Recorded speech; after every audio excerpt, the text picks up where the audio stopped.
To the season 2 of permit room. ఇవాళ మన guest నాకు నేను ఎప్పటి నుంచో ఫాలో అవుతున్న ఒక కాంటెంట్ క్రియేటర్, ఇప్పుడు ఒక యాక్టర్. తన స్టైల్లో చెప్పాలంటే we're doing a permit room episode with Ahilya. How's that? Hey, that's very good. Hello. Hello. I've been following you since I think you started putting out content. What? Yeah. That's I crazy. haven't told you about this before. Yeah. Sorry, I don't know. I wanted to say it on the camera. That's very cool. Yeah, I just like the way you say that. You know how to do accent with Ahilya. So I wanted to start with that. Can you do that once for me, please? How to do an accent with Ahilya. So how did you come up with that? That's my first question when I started. You know, when I got information that you're coming, that was the first thing that I wanted to ask. No, people now really associate me with like accents and those kinds of things. Of course.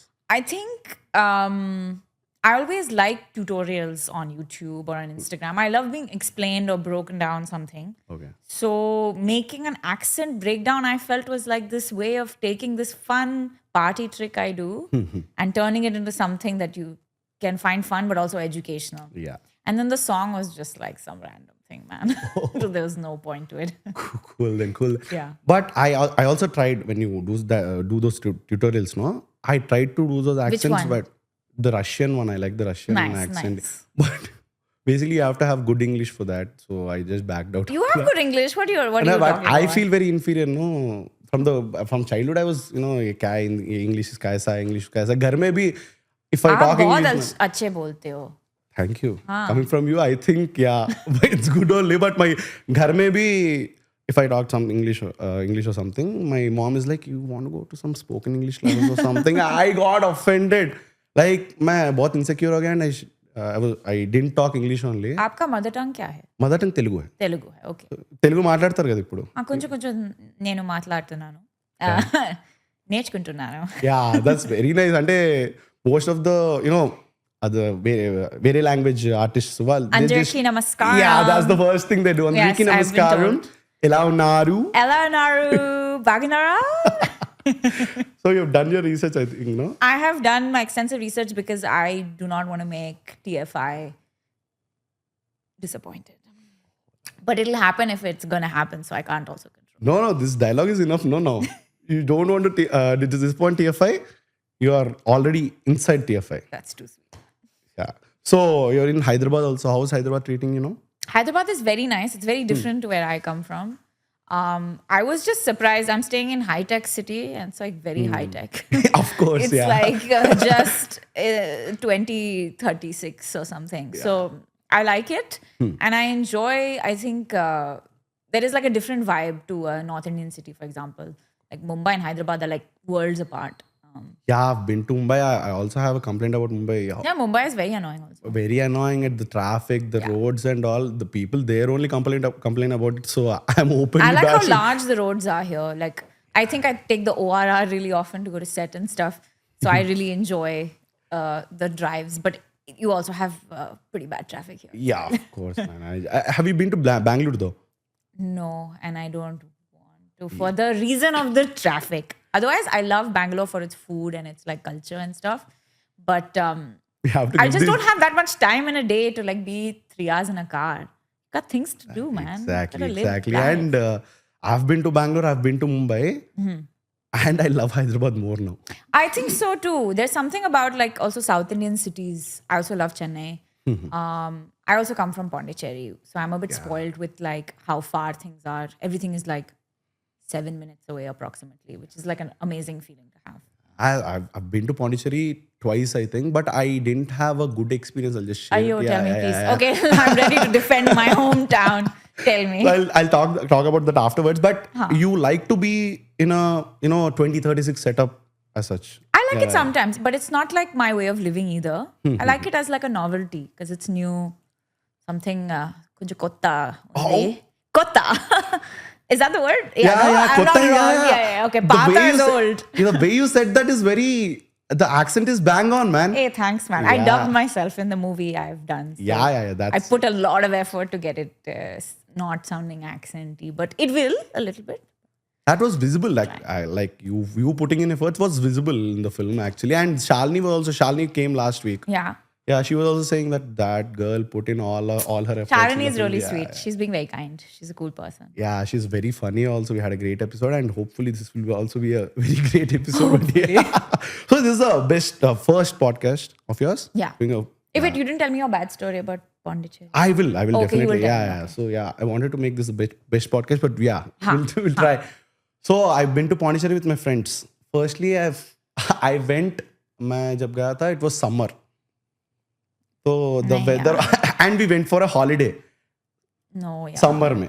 So I didn't know Pondicherry is a holiday destination बोल के बोल But रहे थे. I it went. is not a summer spot. Yeah, You we have went. to have a particular kind of Yeah, man. resistance for that summer. And I was annoyed totally. And inside also we had some fights and all when we went there. But that also because of the heat. Yeah, Like definitely. it makes you irritable by nature. Just like going out, I'm just like, the world.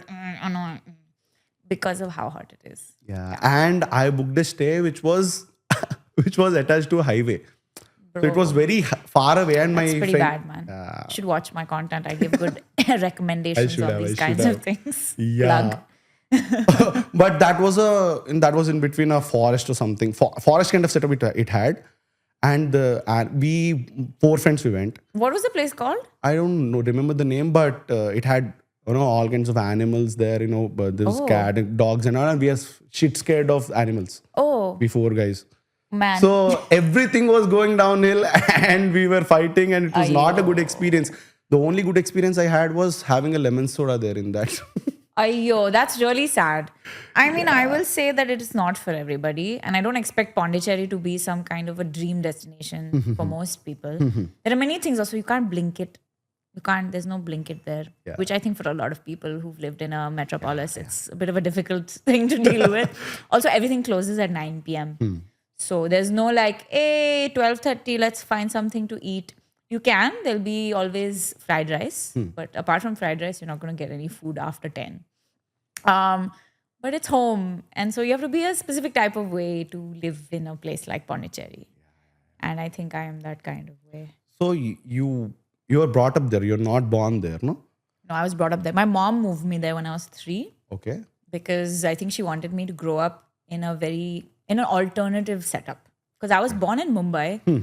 And when I was about 3, there was the conversation of what kind of education will I Okay. be going into. And she enrolled me in an alternative school in Pondicherry. Actually, it's called the Sri Aurobindo Ashram School. It's very famous, actually. There's one in Delhi as well. So there's no exams, no grades. It's a very holistic sort of educational approach. Okay. I was there for like about 9 years. Okay. And then I moved to Auroville, which is the second half of my education. So basically, yeah, the reason I came there was to have a different type of upbringing. Yeah. मतलब क्यों? Why did your parents choose to put They're you just in different, man. Also, so my mom and my dad met at an environmental protest. Oh. So they are those types of people. So that's all I'll say. So they are, my mom also sociology master. My dad is like a photographer and a landscape designer who's a expert in trees. And basically my point is that they're a little hatke and they wanted me to have a little hatke upbringing. So I'm glad. Nice, man. For me, it was nice. Yeah, मतलब मुझे भी, like when I see someone doing some alternative, studying or something, because I'm fed up of, listening to this, Also, we're having a big education crisis right now. Of course, the country. So I can't talk about that, but we have to, man. I mean, it is. Actually, yeah. I will say very clearly that I think that we need to encourage education that gives some kind of agency and independent thinking to its students. We have such a hierarchical system where teacher above all, system above all. We need to encourage young Indian students to feel like confident in themselves, in their thoughts, in how they approach things. And the pressure is just too much. Man. We put too much pressure on the youth. And it's also a privilege for me to sit here and be like, yes, it is very hard. And the education system is like this. Because I've gone to a different type of school. But I feel like it's sort of the responsibility of us also to have these conversations so that we can create some kind of a little ripple change so that. And I don't think it's teacher above all also. because my mom is a teacher, my mom's sister is a teacher, and they don't have any say. Actually, it's true. Yeah. It's also it's become, if you're not going to, I think it's a very tough job to be a teacher, right? Yeah, It's very right. thankless. Yeah, it's very thankless. And in these times, no, it's been more like the parents have the power to say everything, no? Because they're paying this much, 1.5 lakh for first class, the nursery and all. Also, the business of education, it's like become sort of an industry, which is a bit sad when you take money and you put it into education. It creates a weird correlation. And they think that they have an authority on the teachers when they come to parents-teacher meeting or something. Yeah. They try to, scare teachers and all. And my mom cried many times when she came on and that guy talked like that. But the kid is not studying. What should I do and all? And the principal is also like, why are you doing that to that kid? Just leave him know that his father is a very sunky guy. He's very hatke guy. That's not nice. Yeah. So, and in COVID also, the generation before us, they don't know how to operate laptop and all, how to, join a Zoom meeting or a Google Meet and all. And my mom was learning, my mom's sister was learning. And in that arc, I saw them putting efforts all in. Yeah. And at that time, I felt, man, they are putting all the efforts just for what? Yeah, that's sad. But I think kudos to your mom for being a teacher. I think it's one of those important, amazing jobs in the country. So really shout out to your mom. Man. Yeah, and she's a dance teacher actually. Hey, that's cool. Yeah, she teaches Kuchipudi and she also has... So cool. You do dance? I used to, but there were many girls. I also told this in the interview before. There were many girls and I felt a little bit inferior. Hey, that's very interesting, no? Yeah. Why did you feel like that? I didn't know. In childhood, the punishment was if we do something Then wrong. you dance, have to dance. No, not dancing if you're in a class, no. They used to make me sit in between two girls. That was a punishment. Yeah, that was a punishment. Now it's not, but... Yeah, times have changed. Huh? So I used to feel very inferior and I had a different story. People used to bully me and all. So in front of girls also, if I do something wrong, no. If they also bully me, I don't have any reason to live. Yeah. Shit, sorry. So that's what my reason was. I see. So yeah, after that, she's been a teacher for 23 years now. Amazing. Yeah. So that's why I told his education system is all fucked up right now. Yeah. Yeah. But what were the subjects that they teach in Auroville ashram and all? I'm very curious. So, I mean, two different sort of factions. The Sri Aurobindo Ashram school part, there was a lot of... So we learned French from when... That's why I speak French. Okay. We learned it from the age of 3. And then there's a huge focus on sports program. I think we have one of the best sort of sports programs in the country. We had sports every single day. So Monday to Sunday we have sports. Sunday we don't have school, but we would have sports for at least an hour and a half every single day. Okay. Everything, javelin, shot put, track, swimming, diving, gymnastics, trampoline, football, basketball. Like I can go on. But anyway, we had every sort of... And what's cool about the ashram school is that it's... kids from anywhere can apply, right? And they select a certain amount of people, like 15 kids every year from all different backgrounds. And then the schooling is free once you're in. Okay. You are provided with this sort of... It's a very close-knit community based on the teachings of Sri Aurobindo. But you grow up essentially with this insane sort of holistic education. Huge focus on spirituality as well, and sports and literature. And you're reading, like French authors by the time you're like 13, 14. So there is this cool global sort of exposure that you have. But I also felt personally I needed a little bit more freedom because it was also a very disciplined sort of oriented school. An ashram school usually is. You're living by a way of life. And me personally being a sort of woo kind of kid, I was like, wow, I want to do whatever I want all the time. Which is not how life works. But yeah, it was how I worked in my brain. When I was like 12, I decided to move to Auroville, which was same teachings of Sri Aurobindo, but in a different free progress system, which means that, I mean, they also do that in the ashram, but in Auroville, from the age of 13, I was making my whole schedule. So I was doing the subjects I wanted to do. If I wanted a specific training in a specific subject, I would ask the school, and then they would either try to find a teacher who could teach me that. And there was like 2 days a week where I only had art. So no maths, no English, no science. I just had like 2 days of 9 to 5 of just painting. Oh, lovely, man. So yeah, I had a really nice childhood and I have no regrets. But it's true that I grew up with a lot, without sometimes a sense of structure. So I function a little bit Differently.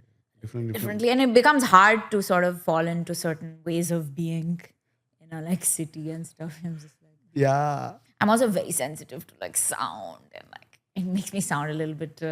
Yeah. But a horn, like the sound of horns gives me. But the thing is, you don't realize that there's a sound to a city. Like subtly throughout the day, there is always some noise, and that like severely gives me anxiety. Yeah, man. I expected you to be like this, and you are like this. Yeah. Sorry, I am. And the sports that you just said, Yeah. the javelin, the Yeah, it was trampoline and crazy, all, man. we don't have any such thing. We only have football, basketball, and cricket. That's the only thing that we have, and we don't have a specific ground for that also. You play football there, and if nobody's playing football, you play cricket there. Yeah. That's the setup we have. Yeah. It's It was. very- The Sri Aurobindo Ashram School is really very cool for its sports program. And the way you said that you wanted to do something, you wanted freedom, but when you join us ashram when you're 3, Yeah. and you are conditioned in a way that this is the way of life. How did you get the idea of being free? That's okay. So that's so interesting because I was also thinking like I was saying, oh, I need more freedom, but what did I have to compare to? Like what was the other? I think it was like the stark difference between because my parents are pretty sort of they're very relaxed and chill parents, and I'm really grateful. Thank you, mom and dad. When I was home, I would sense this feeling where they like trust me. They never, how to say this? I don't know. They were not trying to discipline me as a child. If I felt like this is something I wanted to do, they would like kind of listen to me and take my opinion from when I was very young, very seriously. So I'm like, I don't like this, mom. Like, I don't want to go to this place because I don't feel good there. So my mom was like, no, you have to go. Never. She would just be like, okay, you don't feel like, so we don't do that. Which creates a sense of like, I trust my sense of instinct very strongly. And because of that, when I was 12, 13, now you're having all of these like new ideas in your head. And I'm like, do I need to always be disciplined? So that kind of hit me pretty hard. I just disliked feeling like there were so many rules around how I'm supposed to be, how I'm supposed to dress. And so that was what thing me forward. And thank God for my parents for listening. I was like, hey, listen, I need more freedom. Like, okay, child. We'll take you somewhere else then. And so Auroville was the next option because my aunt has been there since 2002. Okay. She's a teacher there. She teaches this thing called play of painting, which is where they let kids from the age of 4 to like 7 go to a room which literally has like only newspapers on the wall, like nothing on the wall, just paint and paper, and they just let them do whatever they want with pencil, no, paintbrush, paint and paper. They're given as much of the materials as they want, and then they just paint, and then they're not told if it's good, if it's bad. They're just like left alone in that room to paint for like 2 hours, and then that's it. They don't get to take the painting home even. It's just an expression thing. Lovely, man. I just feel relaxed listening about it. this is what I Sorry. wanted Auroville to be when I No, but studied it it. wasn't. Sorry about that. Man. And I expected me to do some pottery and all. I saw some stuff on Instagram, and I'll do pottery. And I mean, if you ever come now, you'll have a different experience because I'll make sure that you're definitely. not You know, in give some me some farm. itinerary or something. Yeah. Because I contacted some guys who do pottery and all there, and they were like, we do it from 5 o'clock to 6:30 at this time, and morning 8 to 9:30, and in between we are not doing anything. And I was like, Yeah. hum subah uthte nahi, and sham mein we want to visit the beach or something. If I be here, and what will I do at the beach after 6:30 or 7? So that was pretty messed up, I think, when I went there. It's true because people have just done a different schedule. Like you live your life from sunrise to 10:30, and then it's too hot to go out till 3. So you're just indoors, you're doing something else, and then you work again from 3 onwards. So pace of life is a bit different. And what was the max exposure that you had when you were in that ashram? Matlab, from the outer world, what was the max exposure that you had? So I had like TV, which I think gives you a pretty TV with what channels? If I may all channels. As in Okay. when you're home, they're not like Okay. In home, you're saying. telling okay. you what to watch and stuff. But one thing was that we were not encouraged to go to eat at restaurants when we were kids. Why is that? And the reason I think they did that is to create less difference between the kids, because there were some kids whose parents could afford to take their kids to a restaurant and then other kids weren't. So they tried to also create a sense where you're not. So they had like ashram restaurants. You could go and eat at an ashram community kitchen and those kinds of places, but you were not going to go to a McDonald's or a Pizza Hut when you're growing up, because that was not the way also. They were a little bit anti-capitalist also, no, in the school, in some sense. Like, you don't want to use that word, but it was about living in community. So going to eat out at a restaurant every day is not that exactly, right? So we didn't do that. But when I was home, I was watching TV and all, and we would order in from Pizza Hut. Oh, that's Just fine. didn't Then. go there. So I had exposure. Like I watched a lot of like Bollywood films when I was a kid. Okay. And so I was not like living under a rock, Okay.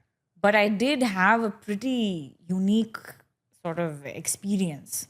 When I would go to visit my family in Mumbai, I would be a bit of a weird cousin. It was a strange sort of sports doing cousin who was like weird and a bit spiritual and stuff. So now I hope I have relaxed a little bit. Yeah, that's what the I don't question know. was. Your expression was like, oh. No.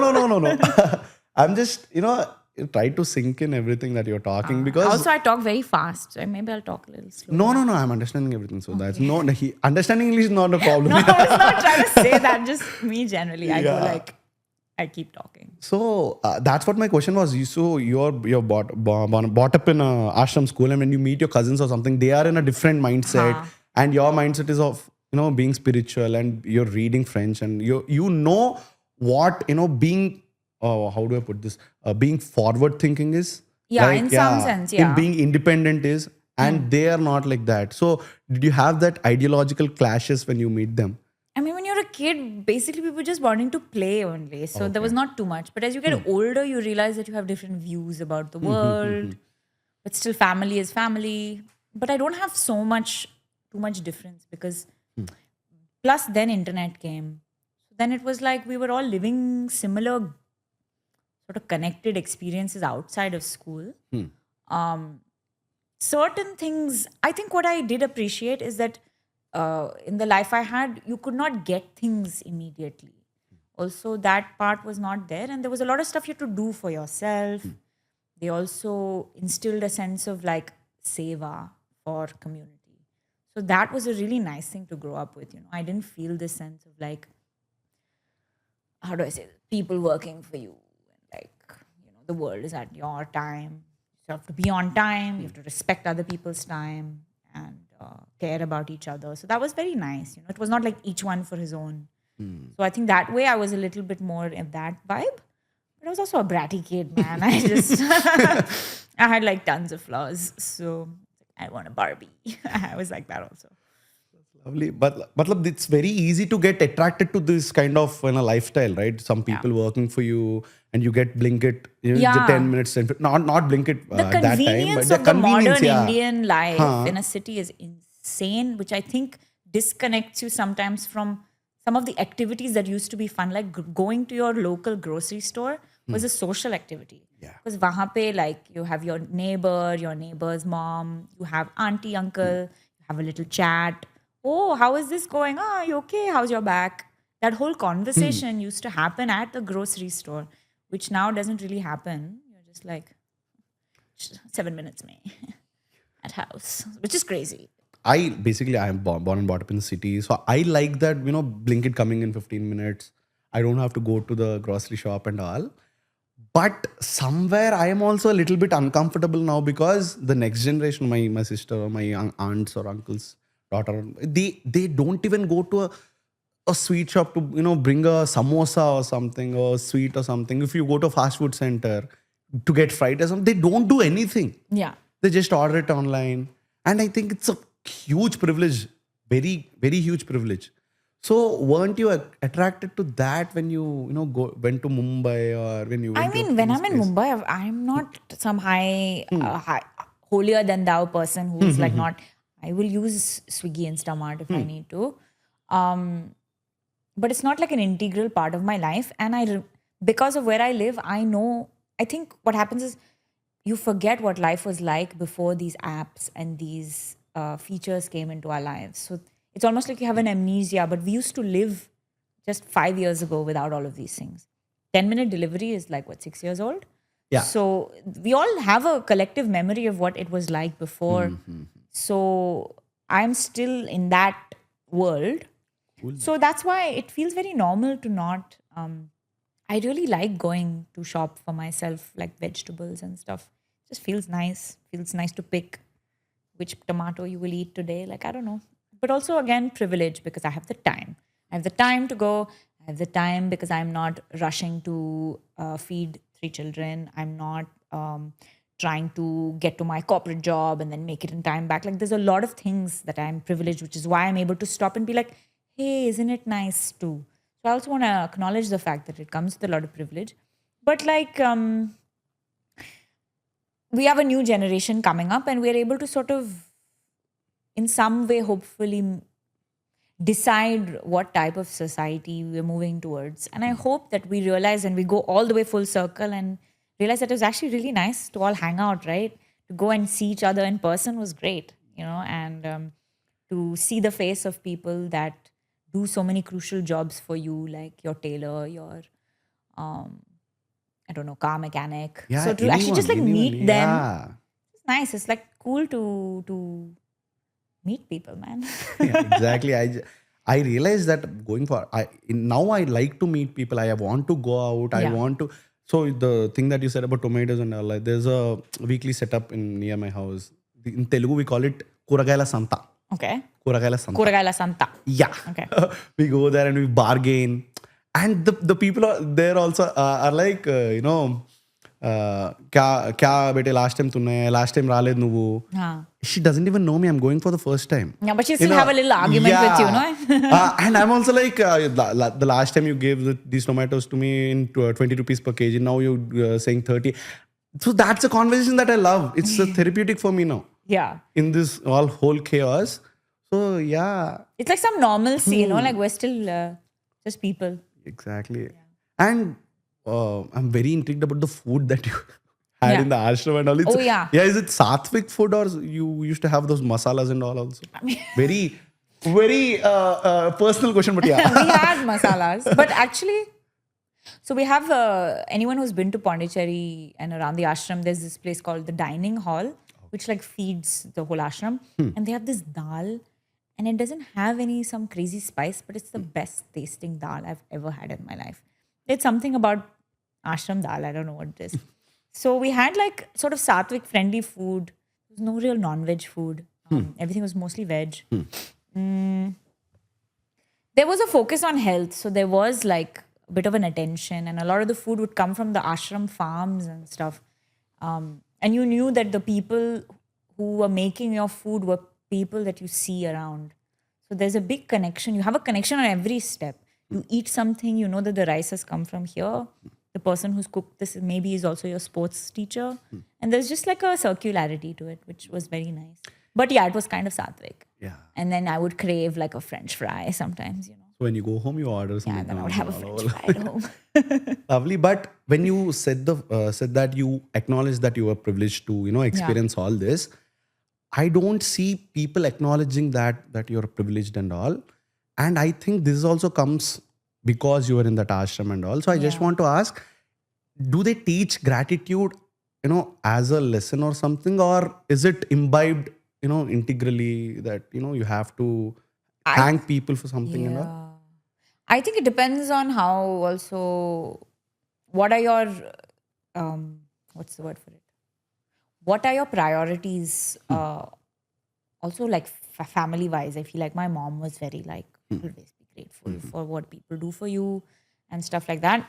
But yeah, I guess there was a big thing of like, like respect your elders, your food, respect everything.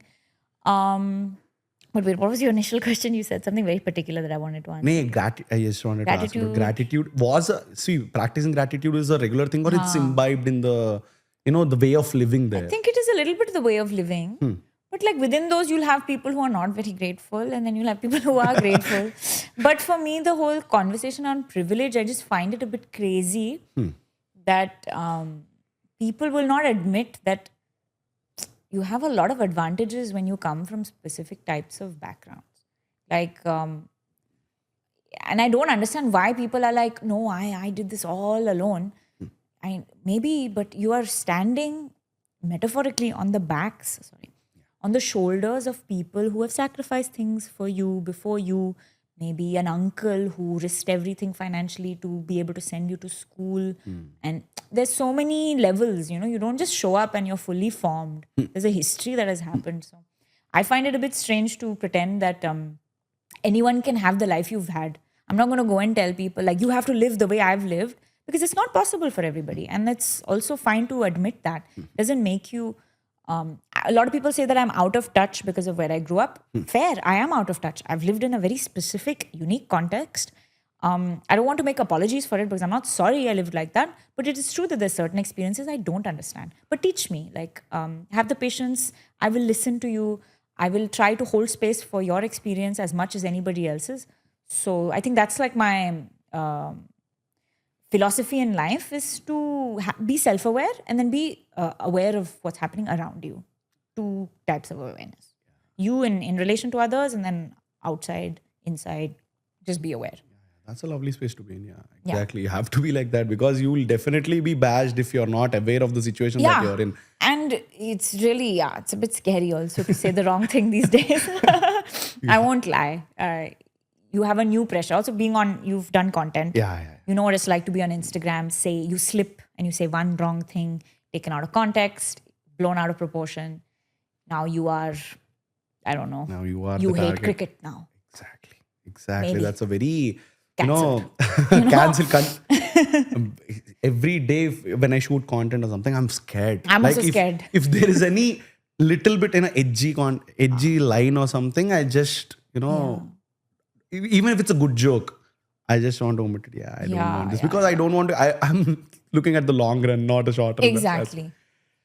But I'm very admiring of people who are able to be like unapologetically themselves online.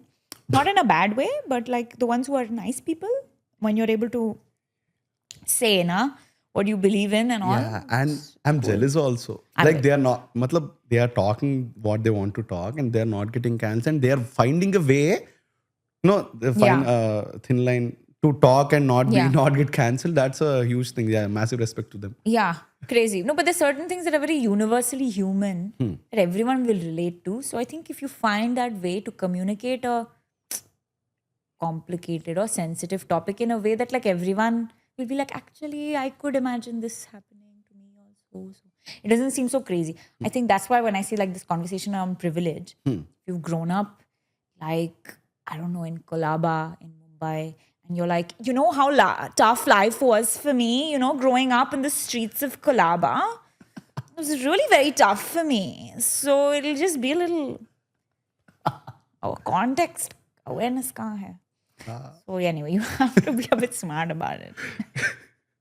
Yeah, and sorry if I'm talking more about the ashram, but are you really talking about the ashram a lot? I also haven't been there since I was 12. So I mean, I'm not part of the school and I don't live there anymore, right? I'm in Auroville, which is a different type of community. Yeah. So we also had a guest called Faria Abdullah. She's also an actress. She also something like, she got to select her own subjects private schooling, nice. I think. Yeah. So what was the selection of subjects like? Which subject were you interested in when you were? I always loved English literature and English language. Obviously. I like creative writing a lot and public speaking. So I did, mostly I did art. I had like one math sort of class, which was a couple of times a week, but it was not like every day. I really liked biology, but I hated chemistry. So that's, in modern day, they won't teach you biology if you don't like chemistry, but they found a way to like, I loved like the natural world, but I didn't want to know about sodium and potassium. So I don't care. So I did bio, I did general science, I did geography, I liked history, English language, public speaking, creative writing. So these were the subjects I was interested in. And then as I got older, I also did an exam board eventually because I wanted to be able to go to university. Okay. So I shifted to an exam board where I did like economics, English language, history for my 12th, which was cool. I'm more of a social science person. Okay. I'm really bad at math. Many people say that, but yeah. It's just not my thing and I've accepted it, you know. It's like I'm not going to be a savant in any way, so accepted. And when you say creative writing, Yeah. so to call yourself creative, you need to have a certain validation, from someone or something, because you write something and you might think it's very creative and all, but Yeah. when you read it out and you perform it in front of someone, they might not find it creative. So there's a point in everyone's life. If you're talking about creative people, there's a point where we feel that, oh, okay, we are also creative. That comes with validation, or maybe I don't know from where that get that validation. But how did it work for you? When did you realize that you were creative? I think it's really hard to also define what creativity means. It's very subjective, yeah. It's super subjective. And also, like, I don't think someone can teach you how to be. I think they can teach you how to approach, like, being a creative thinker, but they can't teach you some kind of creativity. It's just like something that happens. So, I don't know. I think it started young when I was, anyways, as a kid, creating little stories, and I would play with my friends and have characters. We were all characters in a story about robots and fairies and this. And so it starts like that. You become a storyteller. So as a kid, I was like always telling stories. And then as I got older, I also realized that I like to sing songs. And then I like to invent songs. So it's like, oh, maybe that's a thing. And then eventually it was like, I also like to write poems. So it was a gradual process. I never thought of it as like, oh, I am a creative person. That realization of it came way later in my life because I'd never approached any of my hobbies as being sort of, you know why actually? It's because societally, I think you can't make a job out of it. Yeah. It just doesn't count in your life. That's what I was about I to say. still had that. Like I knew that it's cool to make art and I still went to a creative school, but still I never thought of myself as an artist because I was like, I don't know how to paint. I'm actually very bad at painting. And my own view of myself, I was not seeing myself as an artist. So I think it's like also societally affected how you see yourself as a creative or not. But everybody is in some sense. A mathematician is being creative because they have to come up with solutions on like impossible numerical subjects. You're super creative, dude. What the hell? I could never. So it's in different forms. But we have to like embrace and encourage that creativity. And actually, you know what creativity is? Sorry, I'm just blah, blah, blah, blah, blah. Yeah. It's thinking about something from a completely different angle. Exactly. Literally, it's just that. So it's like as simple as that. I'm making a box. Oh, what if my box was a triangle? Creativity. It's just like as basic as that. Just take a thing and go from the other side. And do you also feel that, like, if I've done something, so that's creative. For myself, it's creative. And you also try to do the same thing in your way. But you got inspired from me. Do you think that is being creative? I don't think creativity is happening in some kind of a vacuum where you're not affected by other people's influences. Okay. Like your whole life, you see and you copy and you impersonate. You're continuously learning from. So it's not like your learning comes naturally from inside. So I don't think that you can be creative by yourself. It happens because you're talking to other people. People inspire you. Things that you see inspires you. Like there's always the concept of the other. Creativity is not happening in one person by themselves. Yeah. You know, so it's okay, I think. And the whole thing of like, you know, copying someone's work and art, I find that those lines are very blurred when it comes to creativity in art because once you do something, it is kind of your own version of something. So I don't actually know. It's a very complicated question. Yeah, and I felt that for longest time, if I get an idea and I see another creator doing that, I used to discard that idea because he did it. No, it'll be like I copied him and all. But afterwards, I I realized that this is my way of doing that. Yeah. That'll have a different, unless I just completely copy Exactly. and do it. There is a difference between copy and crediting someone to have inspired you. There is, I think. Yeah. So like that, do you have anyone, any person or group of people who subconsciously inspired you, or do you have a person who inspired you? 100%. There are so many people. There was this linguistic coach on YouTube called Eric Singer who has completely inspired my accent videos because Can of we how check he him approaches. out? Yes, Shaunak, sorry. Eric Singer on YouTube. He I'll does have this to thing wear on glasses for Wired. this. He's so cool, man. You know what he used to do? He used to talk about actors who would do foreign accents in movies. For example, Christian Bale playing an American, Okay. or British people playing different countries. And then he would talk about what they did right and what they did wrong in their accent. Because he Okay. was an expert. Oh, that's lovely. And how he broke it down, Eric Singer. Yes. Hey, there's me. And Ayan and Niharika Garu and Shalini. Eric Singer, the first this one, movie accent expert. Oh, Have you seen him? I've Dude, seen him actually. It's a master class in dialect and accent. Oh, lovely. But I've seen this guy. Is he an actor also? No, but he's a dialect coach. He does this professionally. He's worked with like the top big actors. He worked with, when people do biopics and they have to speak in a specific, it's called an idiolect. When like your specific way of speaking would be your idiolect. Okay. So he trains people how to speak one person's type of way of speaking. Because like a lot of human beings have very specific to them quirks of how they speak. So he trains you on that. So because of that, he's an understanding of anatomy, so many different things, which like completely inspired me. So he's a huge inspiration. I owe all of my accent knowledge to this man. Yeah, now I remember he looks like that character from Money Heist. Oh, Yeah, that- there's a I see character what you called Denver. He looks Yeah. like him. I don't know his original name in the Money Heist. His name is Denver. He Okay. looks like him, so that's why I asked him. Yeah. So yeah, this guy. So this guy and And then watching like all these videos of people doing little impressions of other actors, that also really inspired me. And then biggest of all, I think I grew up in Auroville, which was just a sort of international community. So all of my classmates were from different countries.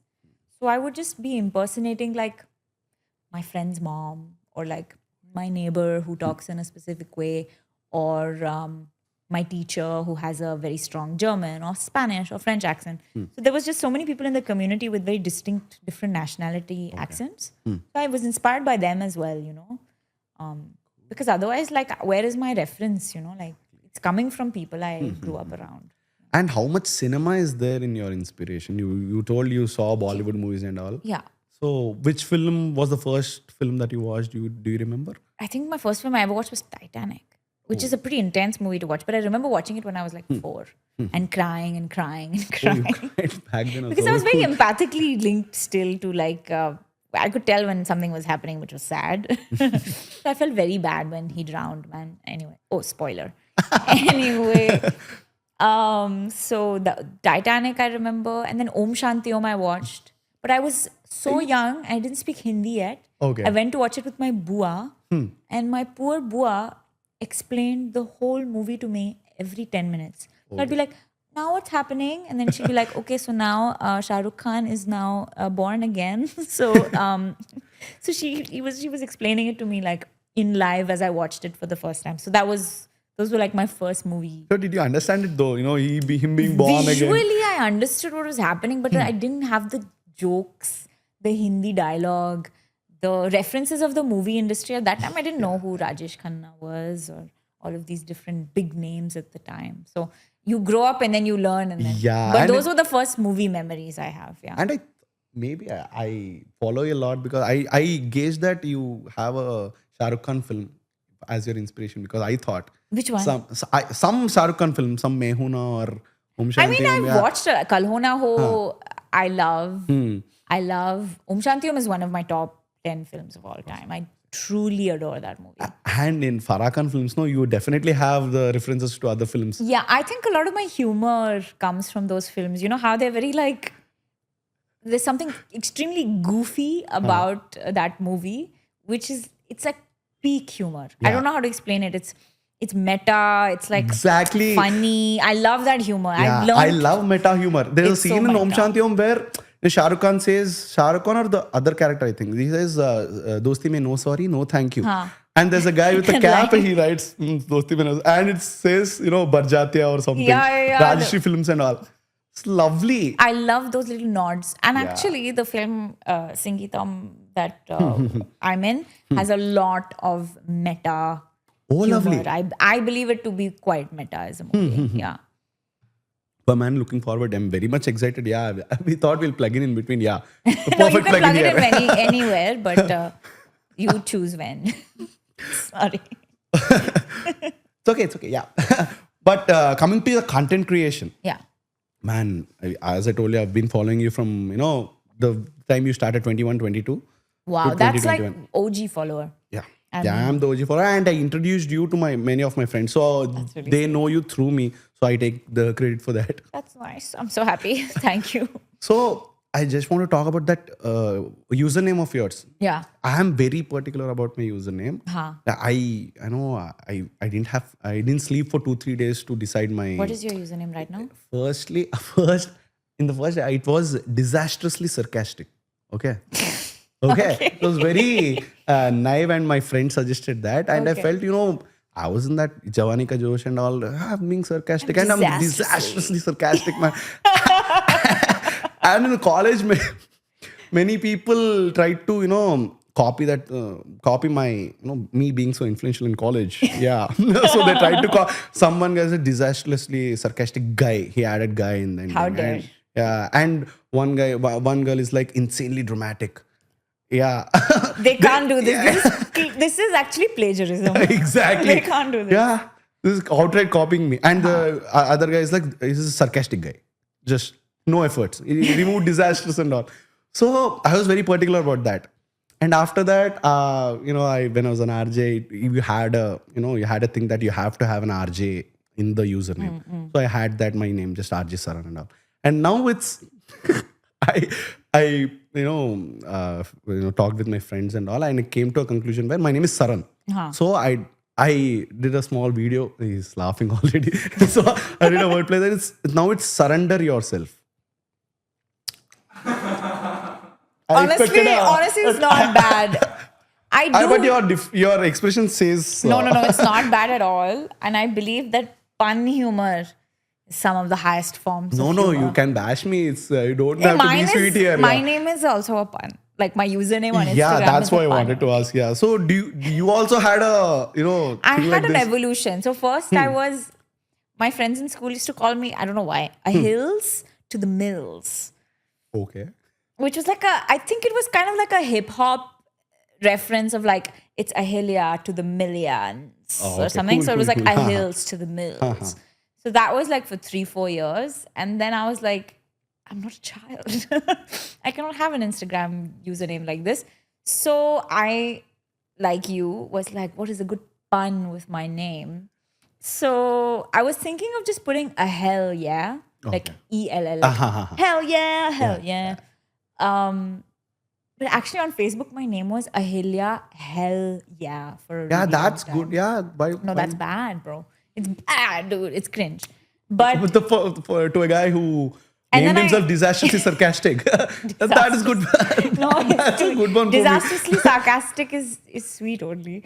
But now it's Ahilya. Yeah. And it's just, Ahilya. Yeah. Yeah. Lovely. So that's my name. And then I was thinking of just going by Ahilya. But I have to find and hunt down the woman who has just my first name as her username. Okay. I have to fight her for it. I'm just kidding. I have to find her anyways. Cool. And when you started doing content, did you feel that like I'm doing content as such? Because you told me that being artistic is not a job that you do, or it's not a profession that you can be in. So how did you start putting out content? Because that's the extreme of you're brought up. No, you're in a very sane environment, and here it's completely extreme. Yeah. People are very on the face with their comments and all. Yeah. So that's a huge thing to deal with, right? Yes. I think in the beginning, I didn't think of it as that I was making content. I thought I was, my Instagram was a private account for the longest time. It was just for my friends. And then during 2021, I had just made it public for the fun of it. And I wanted to try my luck at like editing some moments of my life together. I don't know, and some like, hey, it'd be cute to have a little. Reels had just released in India as a concept, you know? So I was like, oh, this is fun. It makes editing easier. I don't have to download like, I don't know, DaVinci Resolve for this. Like I'm just doing it on my phone. You know, it's super easy. And that was why it was how accessible it was at the time, which led me to start making content. And it was just about simple things in my life. The accent stuff, the joke stuff, the skit stuff came way later. Way later as in like 2 months later. But in the beginning, it was vlogs of my life, like Auroville and stuff. And then one of them went a little bit, for me, very viral. It was like 200K views. I was like, I have never seen such fame in my life. So I was like, I have to try this again. So I just kept doing the same thing. And then eventually I did a video where I was impersonating like the tourists that come to Auroville. Because Auroville is like the spiritual destination. So I was making a joke about how people come in to do the yoga. And they're just like, wow, my Birkenstock is getting dirty here. Or just like whatever. Or like oh no, there's animals at this hotel. Get the cat out. So yeah, that's how I started. Yeah. And then I remember a video of yours. I think it's a river ASMR. Oh. Yeah. That's a very niche video of mine. Yeah, being in the city and all, I used to crave for some silence. And I don't know if I think about it, I don't know if that was that video was shot that silently or if the surroundings were that silent. No, but they were. Oh, lovely then. I did not edit it at all. It was the natural sound of that moment. It was a video where I shot different nature shots of me walking in different spaces. You had like leaves crunching, the sound of running water in a river I had visited. And it was supposed to be like a 1 minute of silence on this very loud app. Instagram is very loud sometimes. So still is loud, yeah. But I love that video and I wanted to, I never found a place where I've been to very less, few places. I've never been to a river where you can, directly dive into it. You can have some fun there. But that video was very therapeutic for me. Hey, and I for started, me as well. Yeah. And I started following you from there and I saw your accents video. And there's another content creator, it's Sai Goodbull. Yeah. There's a video of some guy asking you to do accents and she does Australian, you do Russian. That was, it was a sixer for me. Yeah, that was one of the first sort of big sort of viral videos of that time because it was like turning it into a little game, no? Like a little, like a little skit. So she's so talented, Sai. Shout out to Sai. She's also the sweetest person ever. And I really wish her all the best. She's so talented. So yeah, we collaborated because we were both one of the few girls or people actually in India at the time who was making accent related content. Yeah. So we were like, we have to meet. And people thought there would be rivalry between us. They were like, whoa, it's your enemy, it's your nemesis. I was like, what? She's a really good friend actually.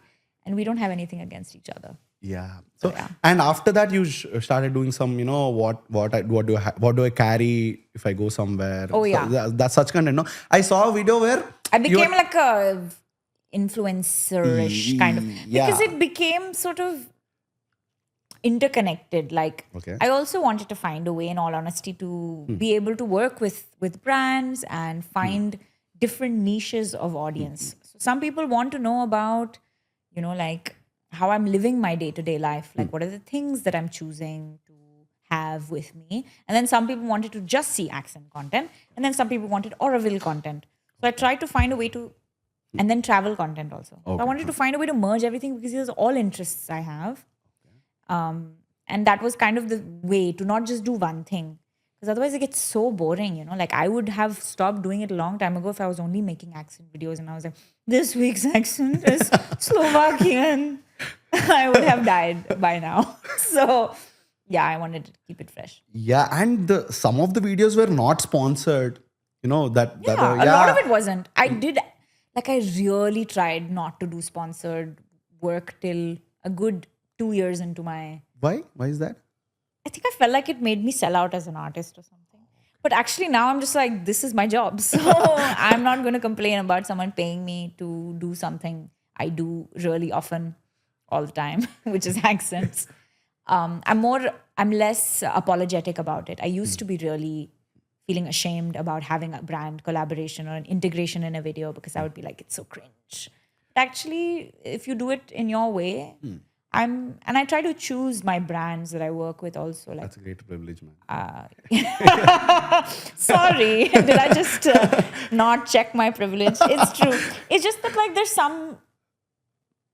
some things that also don't match with who I am. Exactly. Like I'm not gonna do like a fast food.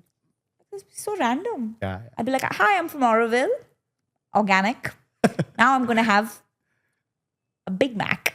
It just doesn't make any sense. Exactly. Yeah. So that's what I saw a video where you were suggesting some random. If you don't want ads to be in your browser, you just go to this. That was so random. Like Bro, I was expecting it did something. really well though, that video. Oh, that was like Internet. this is not her content. Why is she suggesting me a not browser? sponsored. Yeah, exactly. That's it what. wasn't. No. I just felt like telling people because I was like, I really love the browsers I use. And it had some weird name also, DuckDuckGo browser or something. Yeah, it's completely private. There's no ads. Everything's encrypted. It's great because it has no ads. And they don't have an inbuilt AI feature, which for now I feel like protects the environment. Plus, there's another one I was using called Ecosia, which plants trees. With every search you make, it goes into planting of real forests. So you can Google from home, use the internet, and you are also planting trees. So might as well. But when you say about the brands and all that you select, did you have any weird or I want to know, man, because these barter collabs, these influencer marketing, they say you do a video about this and we'll give you a link, and the people, if they tap on that link and buy something, you'll get the 10% of it. And I'm just, man, I'm not a Mahesh Babu or a Shah Rukh Khan, the people. Yeah. Exactly. Yeah.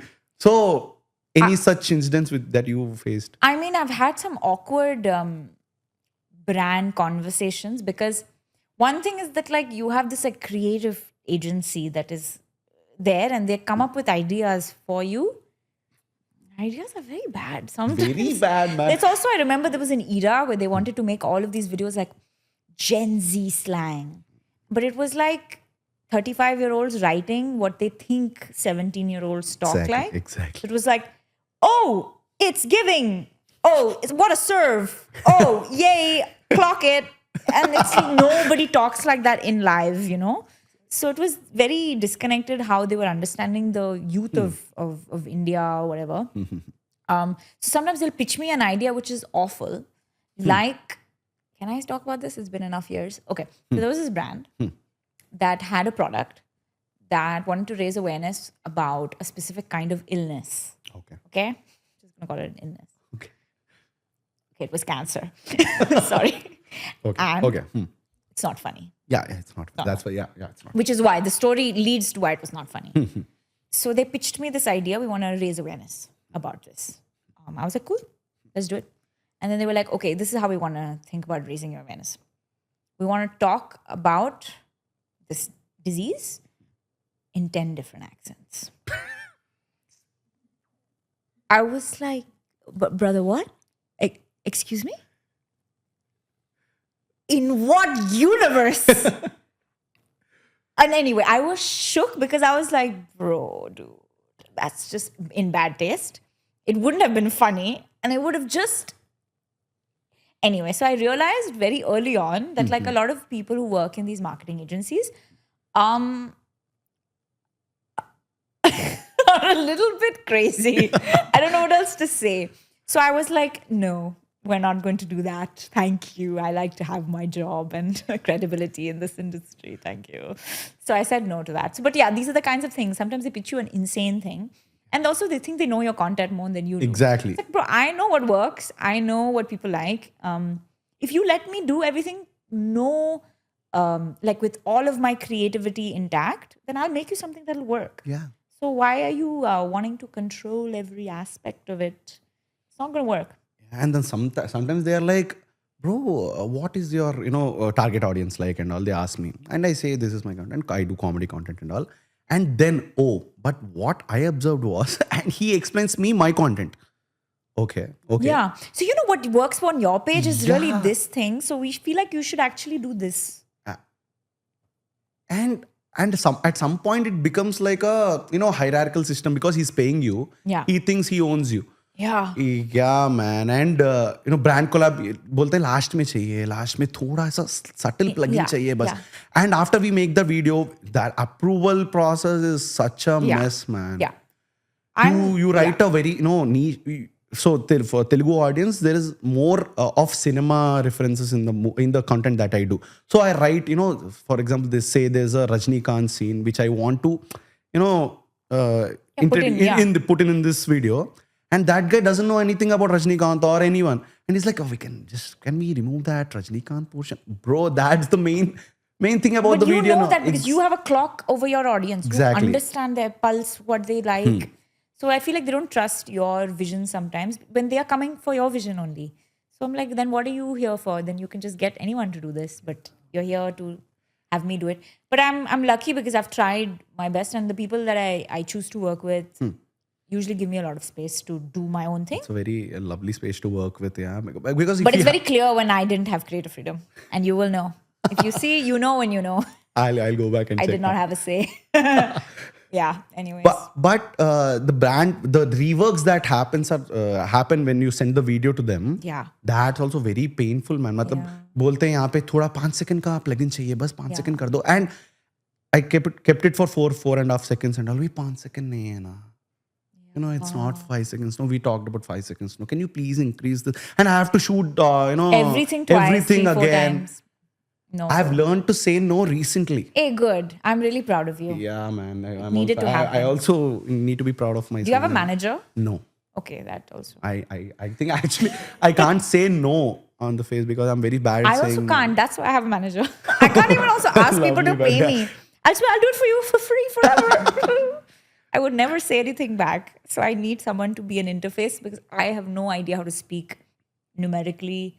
I don't have an idea to be firm. I just like to do my thing and then just show up on the last. Yes, yeah. moment. I'm just a creative person. You do the economics and all of it. But the very scariest thing is when they are what's the we ask what are the deliverables and all, no? And they what are the commercials, and that's the space where I get stuck. Yeah. Okay, shall I say to 10,000, 15,000? I also don't know. That's why. Yeah, somebody exactly, else man. I don't know. So, I'll do it for you for 5 rupees. If you're just nice to me. I don't have a spine. I really don't. But after the you started getting brand deals and all, the audience the audience get drastic about something because you're doing only sponsored content now. Yeah. You're not putting up your original. Yeah. Does that affect you? Sometimes I try my best to keep doing a little bit of what everybody wants, but also I have to do what works for me. And if I'm supposed to sort of create this many videos about accents, which are just a bit, they require a little bit of research and I have to think about it and I have to sit down and do it. It's not like it's the hardest job in the world at all, but it takes a little bit of effort. So if you want me to keep doing this, then I also need to make money because I can't be unemployed while I'm making these videos for you. So if you're okay with and I do I'm not going to promote a product that I think is horrible. That doesn't make any sense. So usually if I'm going to be speaking about a product, it's because I've used it or because I like some part of it or I love it. It's one of these three things. I would have tried it at least or I find something about the project to be interesting or I really like it. And when did this, your interest for traveling begin? I see a lot of traveling content. I love that actually. I also want to travel, It began but I when I can't. had funds to go traveling. I did not most of my life. So actually, another thing about Auroville is that, I don't know if you know this, but you don't really make money there. Okay. So everyone gets a sort of stipend salary per month, which is the same no matter what work you do. Okay. And it's approximately about 17,000 rupees a month. Okay. Within which you have to do everything. And that's for full-time work. So but the point of the community is that a lot of the food is free, the services are free, your gyms are free, classes are free. So you have a lot of ways in which it balances out, and your healthcare and your all education. So it worked for the longest time. But then if you're, living and you want to have like some kind of an international trip, those numbers don't sort of add up, right? They don't align. So for the longest time, I didn't have within my own family the means to like go and travel abroad. Okay. Actually, one time, I'm just trying to remember. No, but I've had like a lot of really caring and sweet well-wishers, I'll call them, who have like sponsored a trip for me and stuff like that, which has been really nice. So anyway, starting to make content about my life led me to have opportunities because people would start flying me out places for free. So that was like a completely new change of life for me. And then making content means you are making money, which means, I have this money to travel now. So these things happened because of each other. So traveling is an expensive hobby. And it's also not a hobby that it's not just like, I love traveling. It's just a part of my personality. Yeah. It's like your personality is being rich. Okay. Exactly. That's So you have to be like financially able to travel, right? So that's it came one and the same. Like I had to become financially stable to be able to travel, and that's why I've liked traveling. very good explanation for that. But what was the best place that you've been to that you like? You want to visit again and again. So I've not visited enough of like Southeast Asia, which I would love to do. I haven't been anywhere, so you. I've only been once to Singapore, and that was for a brand trip. And I've been to Sri Lanka. But outside of that, I haven't been anywhere in Asia, which is crazy because I live in Asia. But I've had the opportunity to go to Europe a few times, especially because a lot of my friends who I've grown up with are from there. So they've had homes that I could stay at.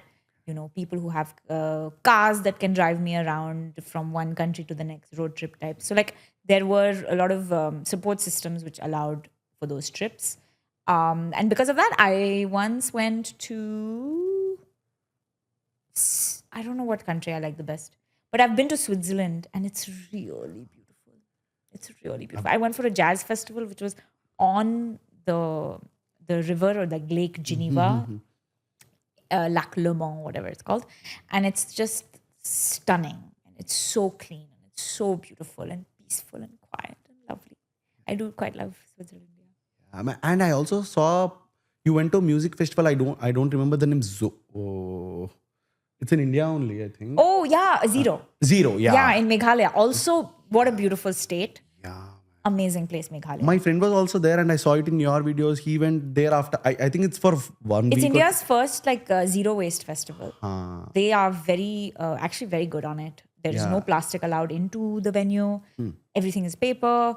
They segregate everything. It's a super eco-conscious festival, and they leave the hill, which is the Zero Valley, cleaner than they found it. And I do really respect their ethos for that festival. It's beautiful also. What a place. And very Instagrammable. I felt it was very aesthetic. Yeah. And I think, do you go to places where it matches your aesthetic, or you make it aesthetically? I think it's a little bit of both. Honestly, sometimes I am in the business of making my life look a specific way also by being on Instagram, right? Yeah. I'm not going always, it's not always like a beautiful Pinterest board. Exactly, So sometimes I'll find the corner, which is the Pinterest board of the ugly room, and I'll just take that picture. So there's a lot of positioning and stuff like that. But I also like to go places that are beautiful. But I'm also of the mind that you can find beauty and a soft, quiet, serene spot anywhere that you go travel, especially in India. It's an extremely rich culturally place. Extremely rich and cultural place. So there are corners that no one has ever seen before, and maybe that's the way it should be. And so I think it's a really cool thing to travel around this country, which I've had the chance to do in the last year. So I'm really grateful. But when I see most of the travel vloggers, if they say there's a hidden gem in Goa, hidden gem in Wayanad, And if I follow that reel and if I go to Wayanad or Goa, it's hell crowded. It's not hidden anymore. Yeah, it's not at all hidden. So, but from your content, I feel like this might be a cool place. This might be aesthetically like this only if I visit there. Yeah, but I have a big like ethical dilemma with that because I have felt, and I know that to a certain extent I'm responsible for a certain tourism invasion of certain spots of where I live, especially in Pondicherry and Auroville. They're very small places. They don't support 7 Innovas in a row. Like it's not how it works. You've been there, right? Yeah. And I feel like through my content, a lot of people are also just like learning about this place and that it exists. So I feel a certain responsibility in how and what kind of tourism I attract. So I try my best to put a sort of like sustainable eco-tourism forward. It's really hard to control who's going to decide to come and what they're going to do with the place, if they're going to leave it cleaner than they found it or not. So you have some kind of responsibility when you make content about a place, about tourism, about... there are some places that I will never talk about. Like I will never put any video about because they're like special. They are really hidden gems. And that's not going on a reel, because I want to maintain a sacredness to certain sections of... Just tell me those places after. I'll tell you Switch off the camera. I'll tell you. So talking about aesthetics, Yes. coming to your film that you did, Yes. it also matches the vibe of yours, I felt. Shoojit Sircar sir's film, in a particular aesthetic, which has Ahilya. This is, that's what Ahilya will choose. Hey. I thought that. I'm so happy to hear that because I also, one of the things I love really, besides the makers and the story and everything, the look of the film is so cool and fresh. Exactly. There's also a vintageness to it. So I'm very like proud of that part of the element of the film to be in something that's so visually striking as well. Yeah. And that's why I'm wearing what I'm wearing. We didn't address why I'm dressed like this, but I'm wearing a costume from the movie Singeetam. So yeah. I think that's understood. My audience are intelligent. Okay, I hope so.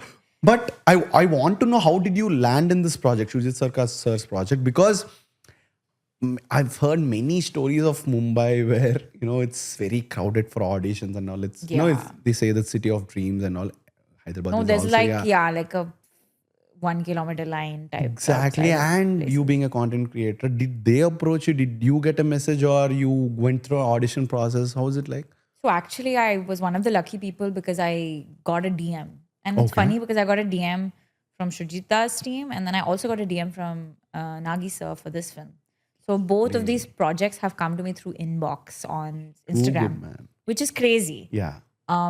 I think it's definitely a tool. Like Instagram has democratized the process of auditioning because if you're an actor of any kind and you position yourself like by doing skits or you're performing online, people can just be waking up in their houses in Mumbai or Delhi and watch a video of yours and think, hey, maybe this girl can play this part if they're a casting director.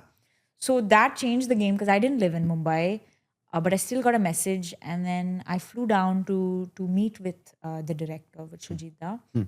And it was a couple of, we did some auditions together, we read it together. And then that was it. I think he had felt something from my profile, from the way I speak, that he felt like maybe there could be some connection here. But I really owe a lot. I owe my entire acting career to Instagram because one day I woke up and I was like, it's okay to be cringe online. And that's really what it was, Yeah. And see, Shoojit saw something in you, like you might act or something because you suit the role.